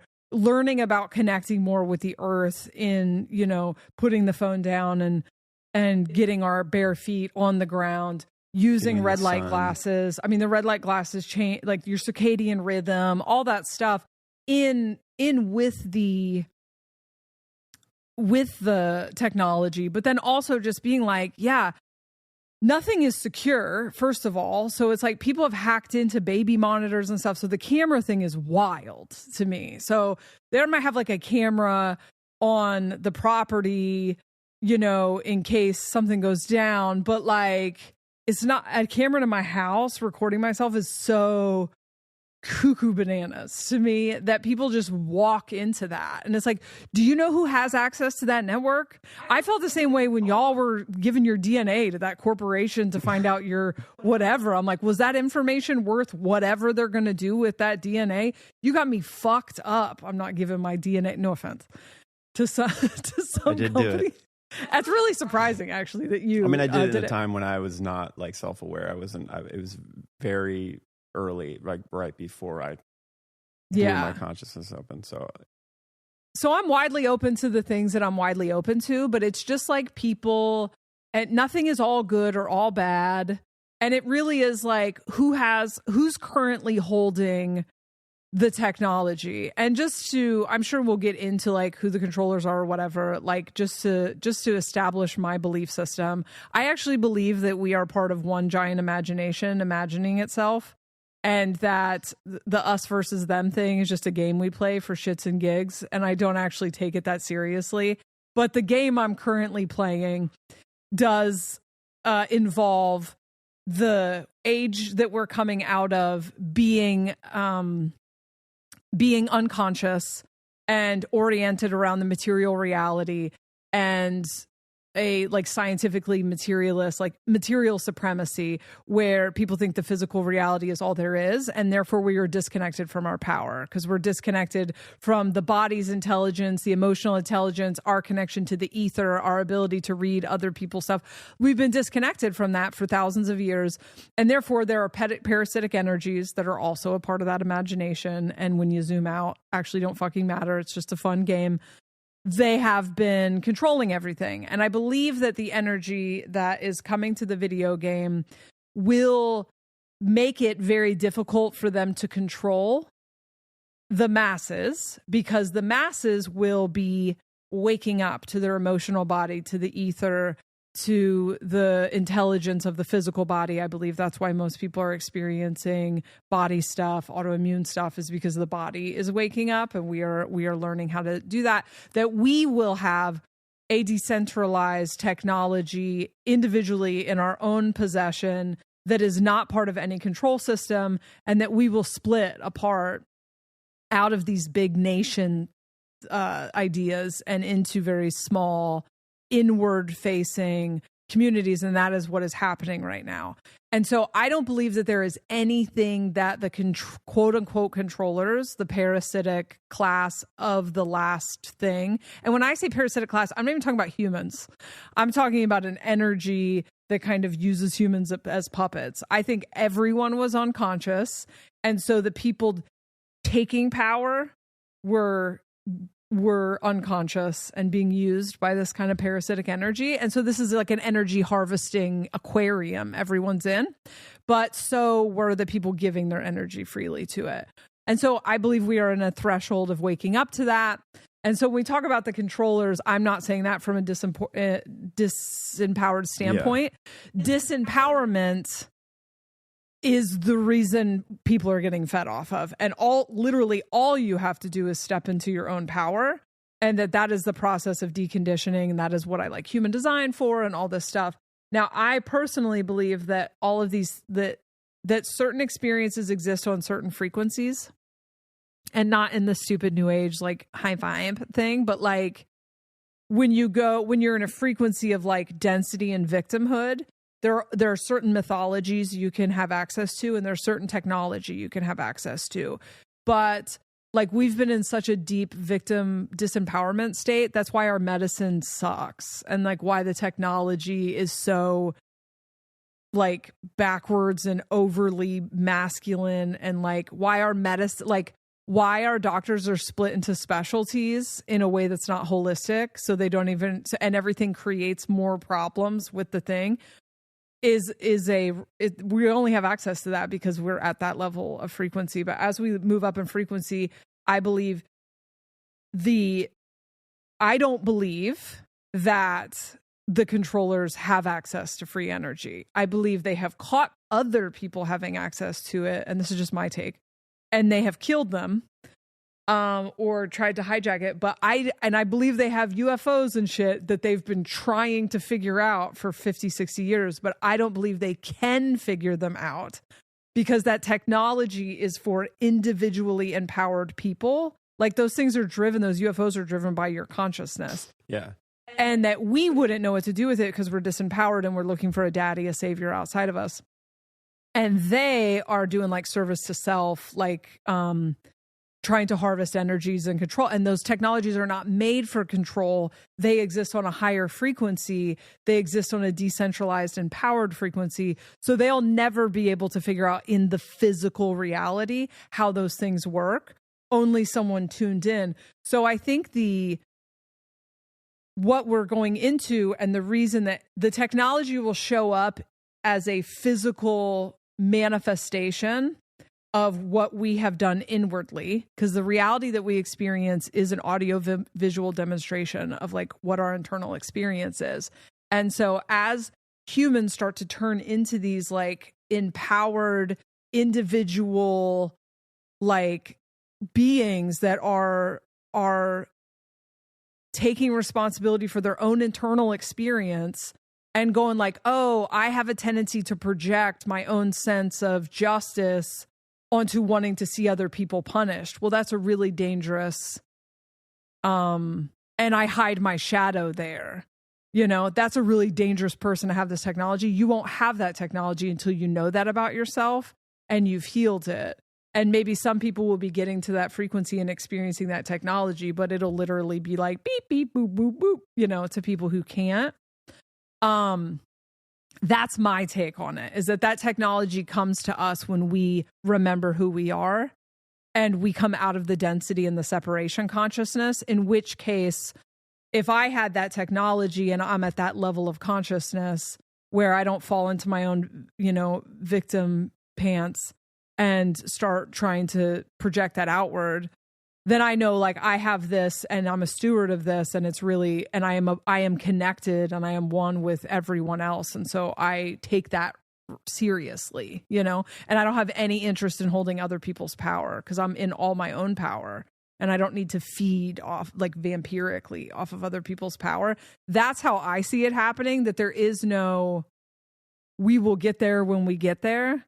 And once again, we only get there through like personal empowerment, but I don't believe that they have access to that. I believe they have it. I don't think they know what to do with it. I want to push back on that because, and I get you. And that's where I was before I went down this rabbit hole, which this rabbit hole involves like a lot of, you know, I mean, it's a lot of theory, I guess, but it's actually based on a lot of evidence. That's empirical evidence through whistleblowers and through secret black ops and stuff, again, is becoming more and more accessible through the internet and through the phenomena of like people just waking up. And so that the thing that I think is a missing piece to like that idea is that kind of equates that it pulls a morality dimension into the super consciousness that's just looking for experience. It's not based on good and bad and morality. It's like it's very neutral. That's true. And that involves like whoever gets to that again, and it makes sense because from the paradigm we're in, free energy and all that comes with that, it's extremely hard to move your imagination into that and imagine how societies of people operate together, because it takes off a lot of the like guardrails in the reality that we are used to, and everything kind of becomes open. And so it's hard to think that like, well, that's such a paradigm shifting juncture in technological advancement that to get there, you would have to have like good intentions. And it basically assumes that like there's a reality we're trying to get to, that there is no darkness. There is no, and darkness, I'm just meaning like positive, negative. There's no opposite pole of what we would say is utopia and full divine reality. So, right. And I'm just clarify. Like, can you tell me what time it is real quick? Because I have a session at 4 and I'm just the not having a phone sucks. Okay, great. All right, go ahead. So the thing that I think is interesting that like kind of popped this for me is two things. There's never really been anybody that has been in control, like in the power position, that has, like when we look at it in history, the history that we know, I would say with this concept, a lot of the history is up for grabs as far as being edited, but it's going to get weird for a second. But there have not really been anybody in full power positions that haven't had a tyrannical bent. That's subversive sometimes, is very secretive. They present as good, but they're honestly like being, run subconsciously by some energy that's just trying to use a subversive way to gain power over other people. And so they can lead them into what they think is positive, but it's actually like this control mechanism. So if we look at history, most leaders have had some kind of like wanting to control and dominate. Right. It's like very common. So if you then look at the singularity aspect, and this is what the thing is like, it's hard to explain without people like really peering into what the singularity would mean. It means that there's time travel. And let's say, I would say like there's scientists and well-studied people that study quantum mechanics and all this stuff that have concluded that time travel is possible. So, and that's like a fact that's in the internet. If you go look, it's like, it is possible. They're not saying it's been done, but if you then come back to your conscious state and your macro ability to like tune into source, wanting to have all experiences and stuff, and just the idea of like, if something's possible, it has been done before. That seems like a jump cut, but if you really like tune into the consciousness, like things have been advanced before and we've come back down. And so if time travel is possible, at some point in the future, we get there, right? Mm-hmm. And if whoever gets there first has the ability to go back in time and change something or just use it. And so the time dilation thing becomes open for editing and open for just manipulation. So if I'm here now and I can imagine at some point in the future, I can time travel, that I could come back to this moment and make myself feel something or change something. Now, I would also understand that like where I'm at now, and I understand the potential outcome of me doing that and how much that would change my experience of now, that I probably would be very careful to do that. I wouldn't like right now I'm feeling like, oh man, if I am there, can you just send $1 million to me right now? Because I really want that. But I know that my higher self would be like, or the person in the future would be like, no, we loved that time of the reality when you were trying to get $1 million, and you had to figure out how to get it. You know, that's an all growth thing. You're not going to just hand fucking Easter eggs to yourself, because it's a game and you're wanting to have an experience and evolve. You're wanting to experience the lows to get to the highs. Every dark part of my life, I can look back and be like, I fucking hated it at the time, and I wished somebody saved me out of it.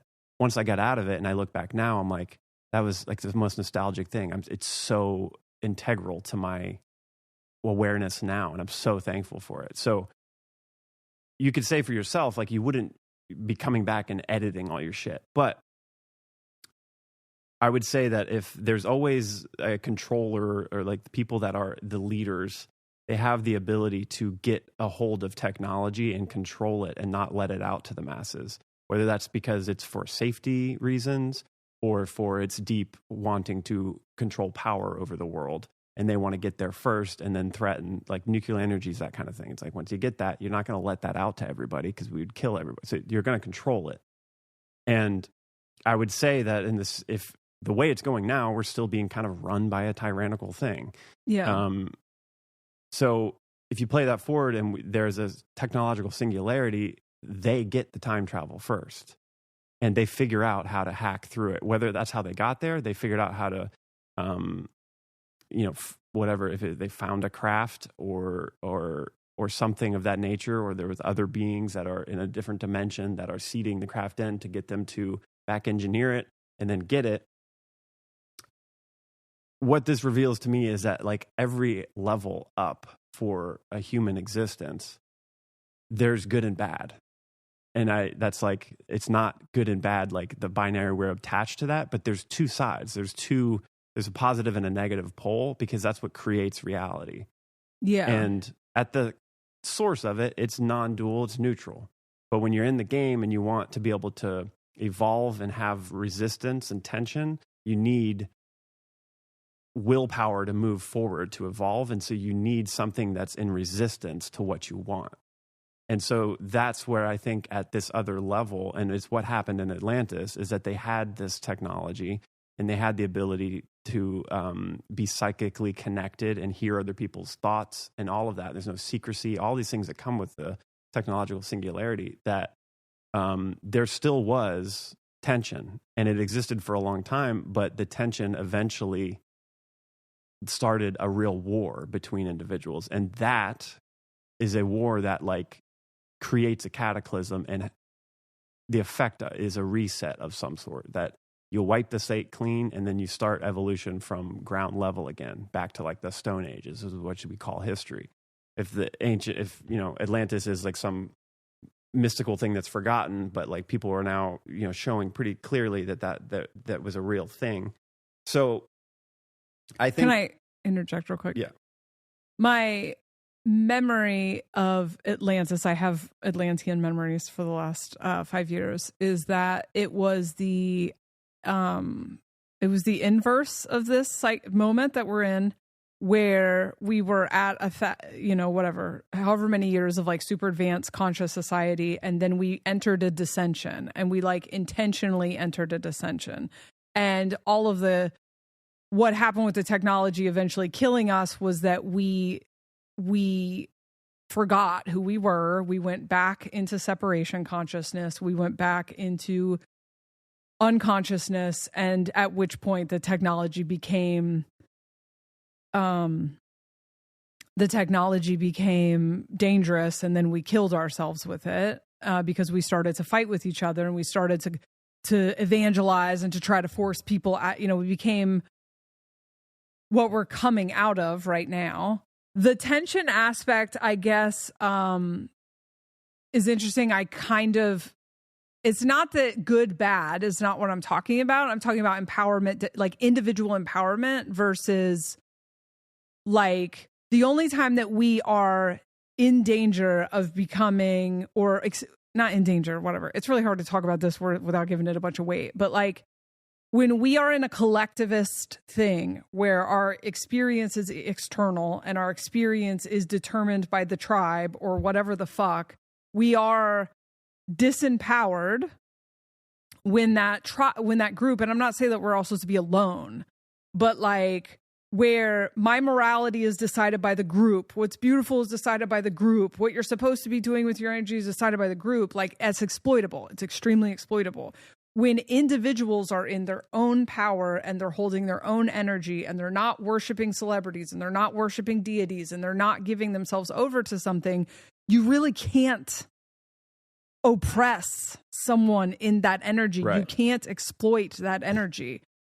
And I believe that the technology that is coming is going, you're not going to be able to stop the autonomous individuals from accessing it. And that's what I guess 100%. I'm trying to say.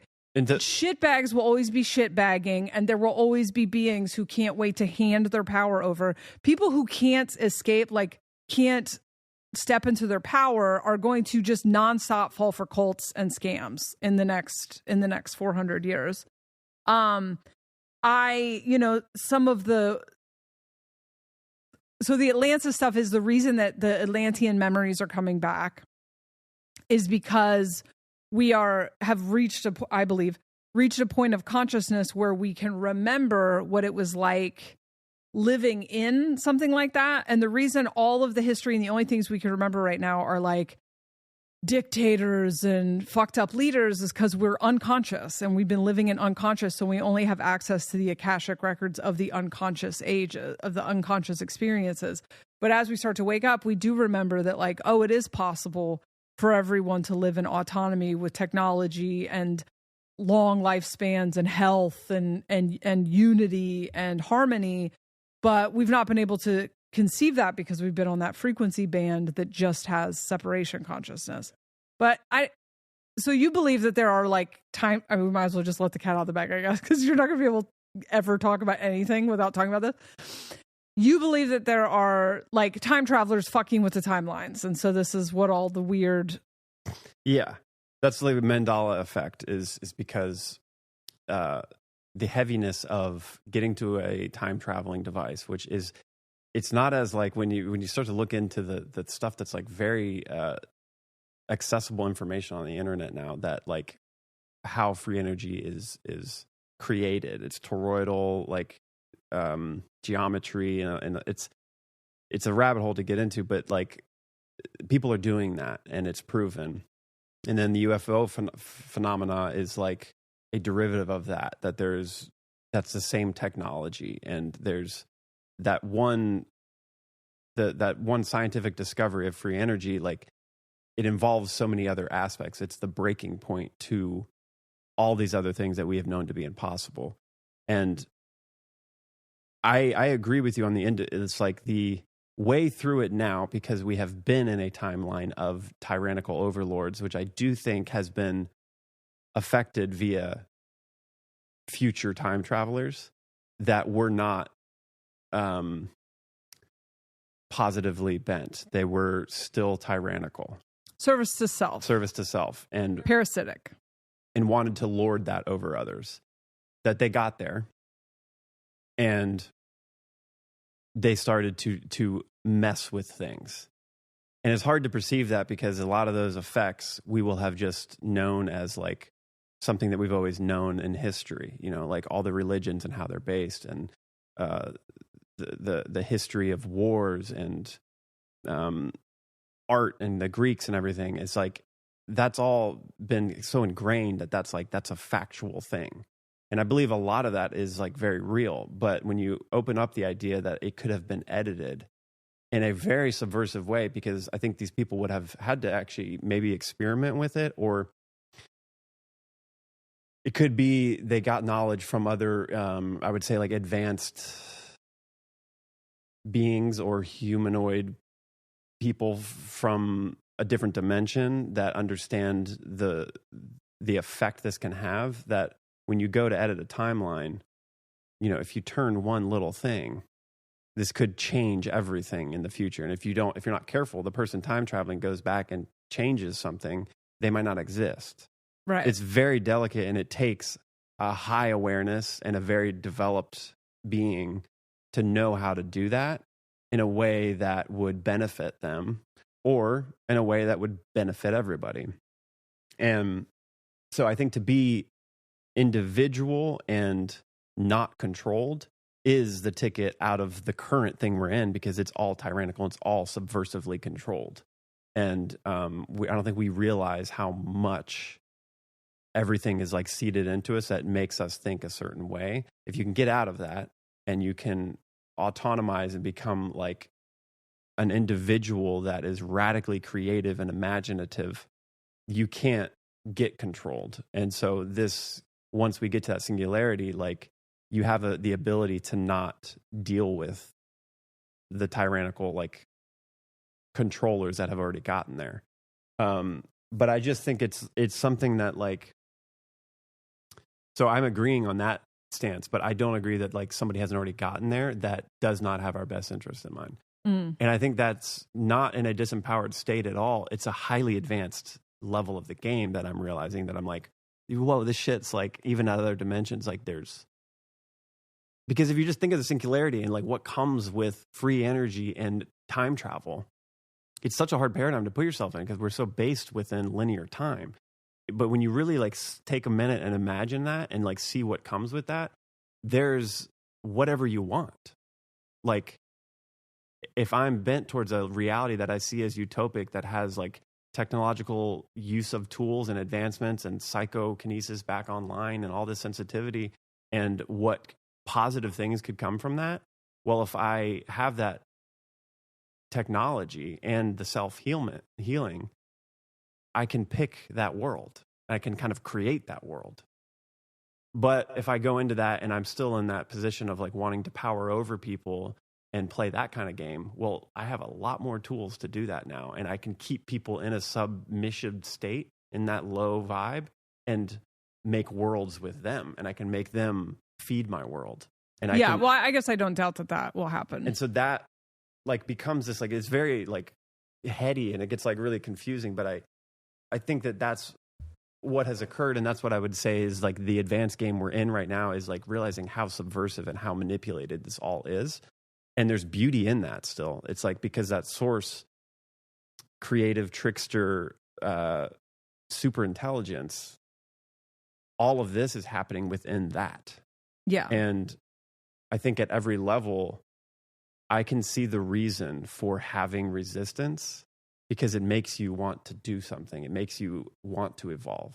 All good art is like mostly made from pain. It's made from being in a place that's uncomfortable and trying to figure out how to get out of it and wanting to express that concept. And when you get into a place where you're complacent and everything's beautiful and fine, that's needed. And that's you can have that in certain moments, even when you're enslaved. But there is not a lot of momentum and willpower to actually change and evolve and think of new ways of possibility and new expressions. And so for me, it's like been a difficult thing to like, I want to be relieved of pain and this suffering, and I want other people to be relieved of it. And I would like to think in my head that there's a reality that we're trying to get to where that doesn't exist. But then the game player of me and the artistic part of me realizes the benefit of a certain energy that is a negative polarity and a positive one, and what comes from those two coming together, that there's something new in the middle of that. And that's a new experience. It's an evolution. And I think that's what the super intelligence is wanting. That's like, it's fucking bored. It wants that. And so it's letting the tyrannical things do what it does, but it also is fucking with them massively for its own new experience. And it's causing them, in some advanced way, it's causing what they're doing to wake us up. And that for it is like, that's a new radical experience. And so I do think the way to align with that, not in I'm giving myself up to the super intelligence, because it's not just good. It's like I think there's differences in the paranormal expression of it. Like there are phenomena that is like the UFO phenomena and certain aliens and beings like that I do think are, this sounds so crazy when I say it in my head, but it's like, it is some kind of time travel element. There are advanced beings, and when you have time travel, you go millions of years later, like before, and fuck with something and change it and see, and then you can go back over there and see the outcome of it and go, no, let's not do that. Let's go back.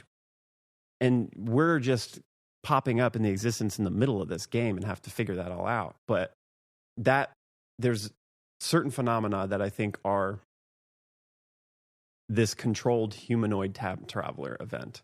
And then there's other phenomena that are paranormal that are the more like cryptid, ethereal, shape-shifting, and like orbs and stuff that is the trickster thing. And some of those have not been reported to be great, not malevolent fully. It could be seen as negative, but like from the higher game place, it's like it's trying to catalyze stagnation and it's trying to make you think something differently. And from that macro perspective, for all we know, it's trying to show something in reality and somebody gets hurt, but the collective consciousness goes, whoa, and that changes everybody. And then everybody's having a new experience, So the way it's connected is like deep. But I think the way moving forward and the way that we're in this tyrannical kind of controlled system and conceptualizing that there's a singularity coming, the tyrannical controllers would not want that to happen because it does put the average human at parity with them. And now I can time travel and now I can imagine and I have maybe more imaginative power than you, little fucking tyrannical dummy. I can build something that like, you can't play with and whatever. So there's all reason for them to not want that to happen, and they will do whatever needs to be done to do that. But the way through it is individualizing and realizing that you have the power and aligning. This is for me. I believe this. It's the rabbit hole I'm in, that I aligning with that trickster energy, that super intelligence, not in a way that I'm saying you tell me what to do and you're my new Lord, seeing the profound capacity of that, and that it's like this ultimate imagination wanting new experiences, that if I individualize and align with that, which I think is just radical creativity, autonomy, individualization, and full power of you as a person, nothing outside of yourself is something that you will take direction from, that you have the support of that, and that is like in alignment with this new reality that we're moving into. I think that's the creative force that's behind it. It's what all art is, all creativity is, like coming from that source thing. But these, like the time travelers, whatever that controller mechanism is, they have abilities to be like psychokinetic. They have all of that. We already see that that's in the army. That's like, it's everywhere. And so that there's no reason to not believe that like that has happened and they got there and now they're fucking with the timeline. The way, I guess in this, I'm like, Microsoft is not going to come out with a free energy device, I guess, is more what I'm speaking to. Like the controllers of this current, like people who thrived in it will never come planning. out. I mean, no, it's not going to come out from anybody. It has to be built from the average person that has become a rebel in the machine and decentralized, getting together communities of people. It's all decentralized. How do we know that we don't become the time travelers that just go around fuck with reality? Like we reach a certain level of consciousness. Like, how do we know that they're nefarious? Like maybe they're just like, you get to a certain level of consciousness and now it's like, now your job is to make it weird for the humans so they can wake up. And it very well could be. And that's what I think is really helpful to like understand the effects of the singularity. If you could time travel, what would you do? And thinking through the outcomes of that. And it's like, for me, I'm like, yeah, wow, if I wasn't as healed as I am now, and I'm not saying I'm perfectly healed, I still have vengeance and rage that comes up that's like hard for me to control. But if I had that ability, like, what would I do? When I'm in the healed state, I realize that like, I wouldn't go fuck with people. I don't have a desire to control others. But I don't know if I would want to have a reality that is just like hippy dippy happy all the time, because I've experienced that and it's kind of boring. Right. It's beautiful. I'm not saying that though. I know you're not. I'm just trying to like, it's all this is so complex to me. It's like it's a hard thing to get across, like the exactual, I don't know if it's like a belief, but this new concept of seeing the current elements unfold and like what potentially is a macro timeline that is there that makes a lot of this currently happening make more sense to me. And for me, it helps me like align with a purpose of individuating and cleaning out all the shadows and cleaning out all of these like darker desires, figuring out where they come from, because there's like an actual reason for it. And the singularity being a thing that I don't think is going to ever be disclosed. Like none of that. The people that are in control are never going to disclose like actually what's going on with the UFOs and let people have free energy, because what comes with it is too much of a threat to them. But that doesn't mean we don't get there. I think that it's a difficult time that to be a rebel and autonomize is the protection of it. And at some point, the underground, decentralized creatives in the world that have already given us Bitcoin, have already given us apps that are like profoundly liberating to humans, that then sometimes, they try to shut down or buy, but like it's there and it's innovating. And that is that trickster energy, divinely inspiring people that are capable of doing it, that don't fucking care to listen to what anybody's saying, and they want to go tinker and develop Bitcoin because they've been like guided to do it. And I wouldn't even say guided, they're like collaborating. It's very much them, but it's this like trickster rebel faction. I think that's the way out of it. And that's complex and unique for each individual. There's no right or wrong way to do it, but autonomizing gets you out of the controlled system of it and allows right now, currently, like the ability to innovate that kind of technology that liberates people. It's going to come from an underground place. And I think there's going to have to be a lot of fucking chaos to get there. I hope any of this made sense, but yeah, I think so.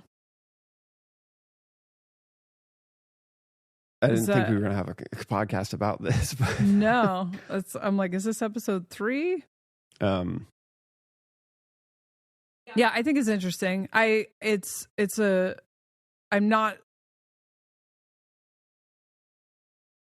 think a lot of the things we don't disagree on, that we're just like framing it different.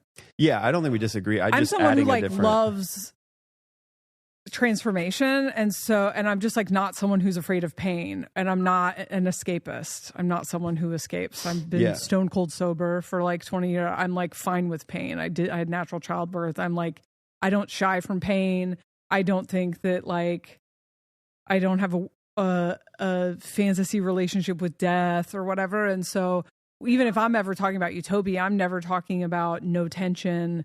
Yeah, and I know whatever. You're specifically not. I'm mostly speaking to my previous self and a lot of people that I watch on the internet that were caught up in, like, it has been so painful and so in slavery, like all of that controlling makes anybody want to go, okay, well, this place we're going, this new future or this afterlife involves none of that. It's going to be easy peasy. Easy peasy. I do think it's going to be completely different. 100%. And I think that it's like learning about empowerment and then realizing that you were controlled because you wanted to be controlled, because you abdicated your authority on a regular basis to the collective, to the daddies, to the government, to the whatever. Like, I think we will, in the next 10 years, watch the government get overthrown, not by people showing up at the buildings and burning them down, but by literally people going like, why am I paying these taxes? Yeah, and just not engaging and laughing at it. Who the fuck are you? Like, literally, that's the empowerment, is just like,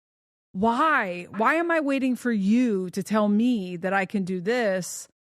You know, it's the bully in the lunchroom. Just like one day you wake up and go like, what's the worst you can do? Punch me in the face? Fucking punch me in the face. And when the entire lunchroom stands up at the same time and goes, fuck you, then you find out that the bully is actually just like a really insecure kid who was using bravado to trick everybody. Mm-hmm. So I think a lot of the tension for the next 10 years, I'm screaming, a lot of the tension for the next 10 years is literally people just like stepping into their own power.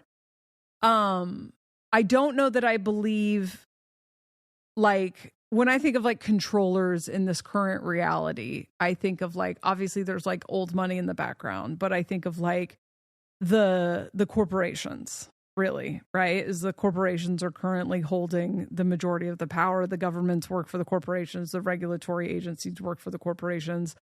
And then you got like the big money behind the corporations. You never see those people, whatever. But like ultimately it's we live in a corporate, especially here in the West, like a corporate whatever.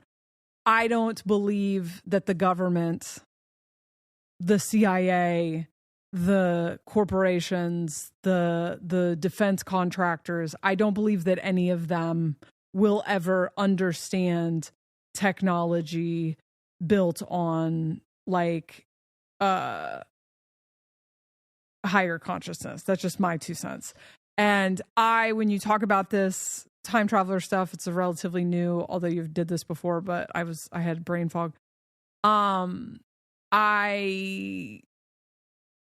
don't know that I resonate with the mythology of, I just think we get to a certain point of consciousness and realize that none of it matters. Like it's all just dreams. And if you want to go back and tinker with the dreams, because you've reached the point where you can tinker with the dreams and you want to try to prevent people from waking up, like that's also fine. I don't know. I just think we reach a certain point of understanding agency. And when we reach a certain point of understanding agency, they're like, can't be bad guys. And so that's my 2 cents. People who are willing to give up are still living in a disempowered state are fodder for service to self, because that's the nature of it's the empath narcissist thing. You know, it's just like those are poles and they I would say, just to clarify, it's not bad guys in the way that we know them now. It's just an opposite polarity that is tension, and it's actually useful.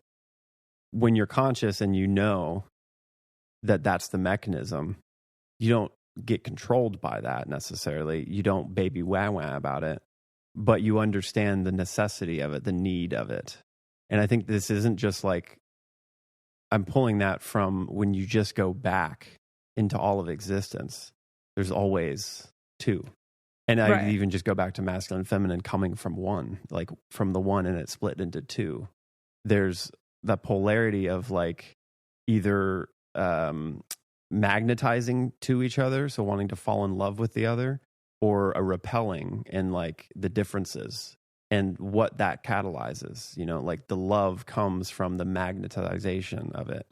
The rage and the vengefulness and the will to like create something different comes from the differences being so uncomfortable. And so that's a mechanism that I see as like very useful throughout all of existence. And at times we seed ourselves into a very unbalanced version of one of them that we then learn from the imbalance and catalyze a new like way of being that like balances that out, but eventually starts to tip and go the other way. And so it's not something that I see as like, it's, to be honest, once you get to a new paradigm of thought, I think it's mostly bliss and amazingness at first, because you get to use the technology in a way coming from a suppressed state. So like when the internet came online, you said you were like, oh my God, heaven has landed. Until at a certain point, then like you see a negative effect of the internet, or you get bullied on the internet and you're like, fuck this, you know? And so it starts to become something that is not as like, it doesn't, the honeymoon phase is like worn off. And so I think that will be an effect of us coming into some kind of singularity or new paradigm of living, that we're going to be free of being controlled. And that's going to feel amazing. And we're going to be able to like evolve and have all kinds of new experiences that are mostly blissful.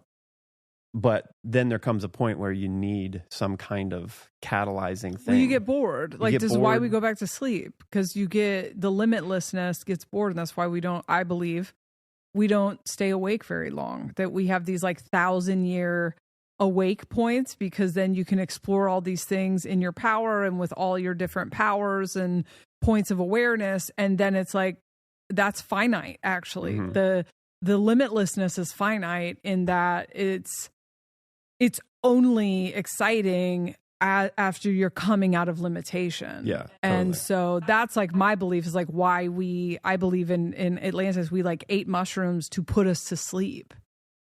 And I've felt grief in the last year, and not to say I'm like reached peak enlightenment, but my awareness and my self-awareness, which self-awareness has pulled me out of the delusions that I lived in. And like now I'll slip into delusions, but like by the end of the night, I'm like back like, oh, okay, that was a projection based on my fear of like da da da da da.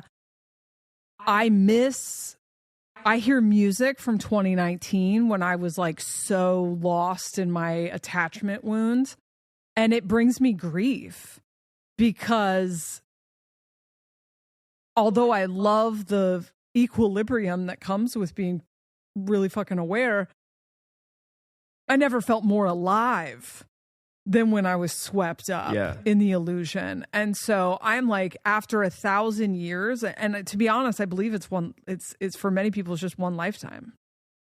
I believe like we reach a point in this lifetime where some technology happens and we stop aging, we stop dying. Everyone's like at like a 35-year-old thing unless they want to do something else.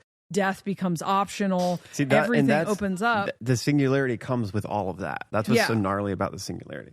It just how much gets advanced in such a finite amount of time that changes all of what we know as life. Like within that, you have some sort of life extension because of the genetic modification ability on a conscious level. This isn't GMO from our veggies. It's like it's a good way. It's like CRISPR kind of stuff.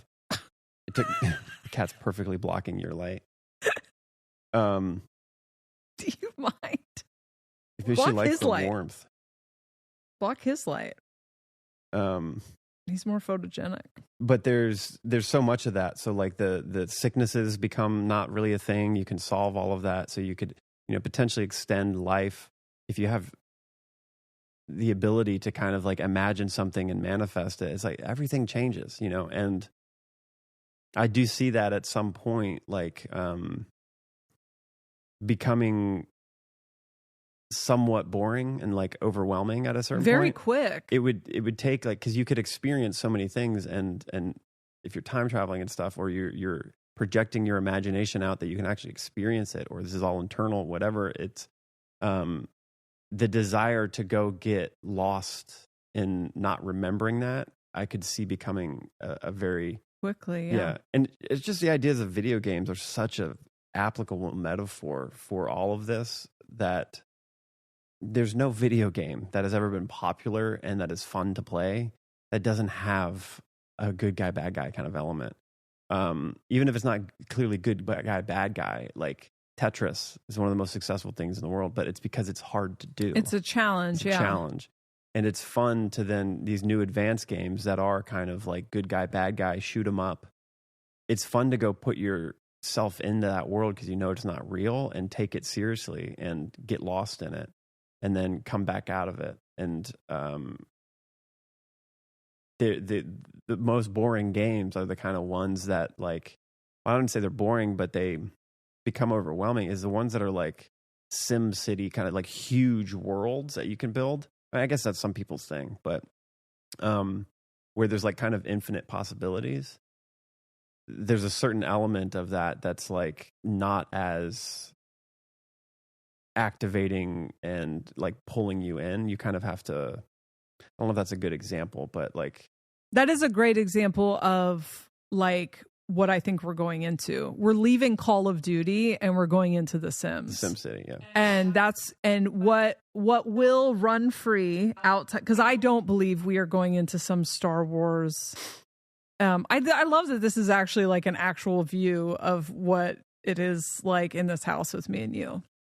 Because a lot of times we're stoked on the same things, but a lot of times one of us is on a new kick and the other one's like, here's what I don't like. Yeah, well, just to be clear, this may take a while to unpack like what I'm seeing and what I'm really learning from other people. But because it isn't Star Wars and it's not negative, it's actually it's like the coolest video game, because you get to liberate yourself, but you have to liberate yourself through like radical creativity, radical innovation. Yeah. And that's exciting, instead of being like saved by some fucking galactic federation that comes down and goes, okay, we're going to save you from the tyrannical overlord.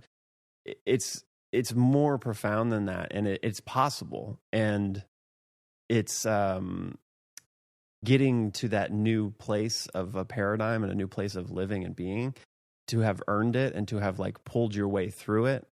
And And then once you get there, realizing it wasn't about like beating the bad guy.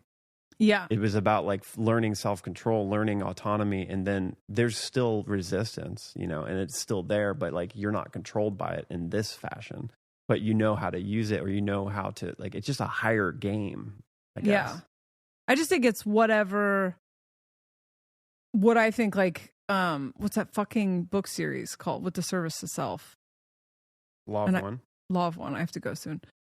My interpretation, and I listened to like 3 chapters on an audiobook and lost interest, but my interpretation is that there are beings in this giant imagination that decide to take the path, and I guess this is also like a left-hand, right-hand path thing or whatever, that decide to take the path where engaging with energy, rather than evolving to the point where they learn how to create their own energy and become a creator god who can create worlds, they choose to take the energy of others.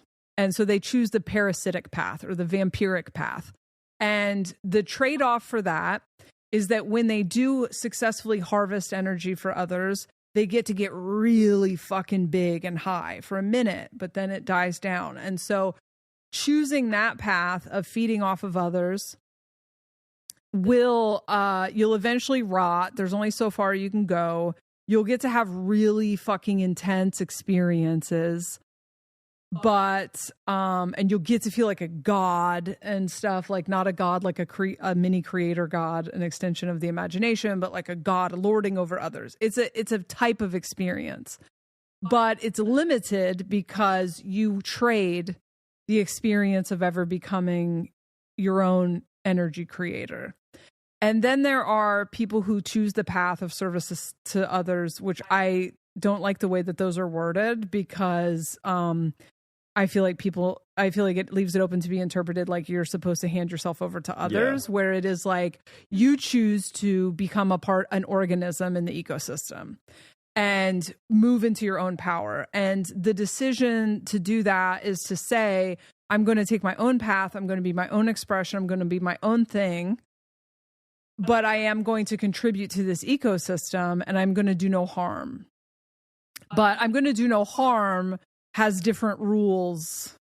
Like, if making your own decision that's best for you and people have attached to what you do, that's not, it's not, it's like, I'm going to move into my own personal integrity and do what matches my frequency, but I'm not going to feed off of others, dominate others, cross into other people's aura, take from others, whatever. And so that is I would say, more powerful experience. It's definitely a more level experience than a vampire who has to keep feeding. They get to live forever, but they have to keep feeding, And then you have the unconscious.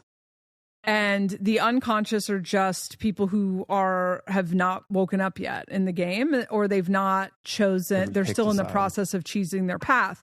And the unconscious are free game for literally anything. If you are unconscious in this realm, then you can be possessed by entities. You can be fed off of by vampires. You can be led around. You're free game. And that's why so many service to self energies come and like play and get to have fun in this realm, because the unconscious are free game.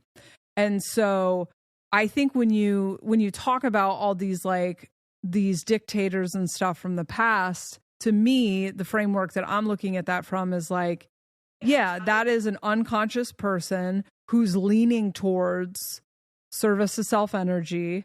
They are drawn towards domination.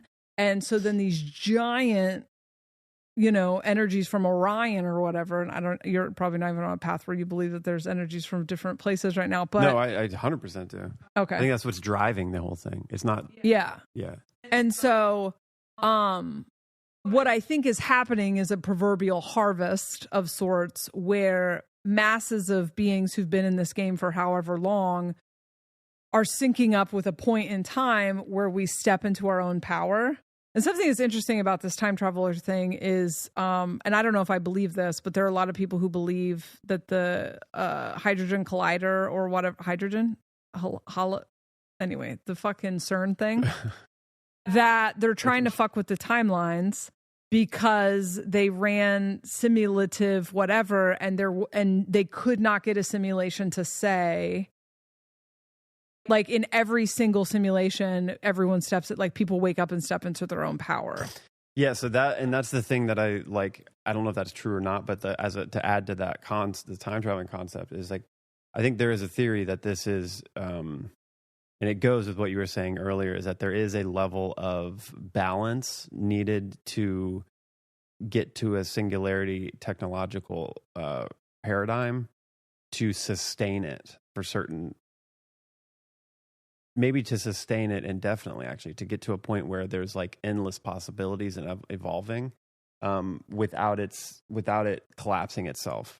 And I do think that there's this concept of some of these tyrannical overlords being stuck in a loop because that I like of a multiple of different things. Like a lot of this stems from Mars. There's a huge part of the narrative that like, this happened on Mars, it fucking went south, and then a lot of them survived and they escaped here and they seeded it and they had like a way more advanced technology. So they made the moon, all kinds of crazy shit. But that created this kind of rift and a dead end. And because they're time traveling and they don't understand a framework of existence that's outside of that I think that's where there's an initiatory like guardrail on that you have to be of a certain balance frequency to get through that, which I think is more what you're talking about. Like there's something that requires a certain frequency to get through, but it doesn't mean that you can't get this like wild technology and go start playing with it. But you are going to be still encased in this certain zone, and that's what they're doing is they're going like back and forth, fucking with things, trying to figure out a way out. And I would say from them, it's not like they don't have any enemies. Like that enemy is the indescribable, can't get your head around, cannot psychically read the trickster energy. Because it's like they're within it. They don't realize that. That's like they're in its mind and they're a part of it. But they're trying to lord over like, no, I'm the thing. So it really is just like service to self, service to others. Yeah, and it goes all the way back to like everything in religion. It's the devas and the asuras, the angels and the demons, the Greek Olympians and the Titans. There's like these two factions always battling, and so it's somewhat of an archetypal thing, but it's all within the mind of the trickster, and it's gotten to a certain technological level that it can realize that energy is there, but it does not know how to deal with it. Doesn't know how to get rid of it. And it's because it's kind of dumb that's not realizing it's within it. But that takes being able to kind of, have some kind of balance and not like this bent towards powering over others. So I think that CERN thing might be an aspect of that it's now like your layman human that isn't some kind of higher energy playing a little bit outside this system is starting to realize that there is no way out. I love that for them. Yeah. And I think that's also what causes like some of these like old myths. There are people that are like within the power tyrannical faction that figure out like we're at a dead end and like I'm going to the other side. And so they switch and they become like rebels within the system, and they slowly innovate and create things with the weaponry or technology of the negative faction, the controllers, and seed it into the average person to liberate them. And you could say that's kind of what we are as humans, is like we were originally like built to be slavery kind of thing, and then somebody in that group of people realized it's all fucked up and that they wanted to tinker a little bit with the human DNA and give them the power of being able to self-realize. And that wasn't found out until it's too late. And like that shit's everywhere in humans now. And now you're afraid of AI. Yeah, exactly. All right, we got to go because I need tacos. I got to pee so bad. Pretty bad. I just got choked up a second ago because I was just thinking about how sometimes you and I will be talking about stuff like this, and then we'll even end up in like an argument I guess we haven't done that in a while, but there have been times where I'm like on this kick and then you're on this kick and then we're like, and then within 3 weeks, we've both like landed a little bit and we're like, oh, we actually, whatever. And just what a fucking miracle in my own life it is to have a partner who's into this shit. Like I've just more into it than me even sometimes. Like I remember past partners, it's really hard to get me to sit still and watch a movie.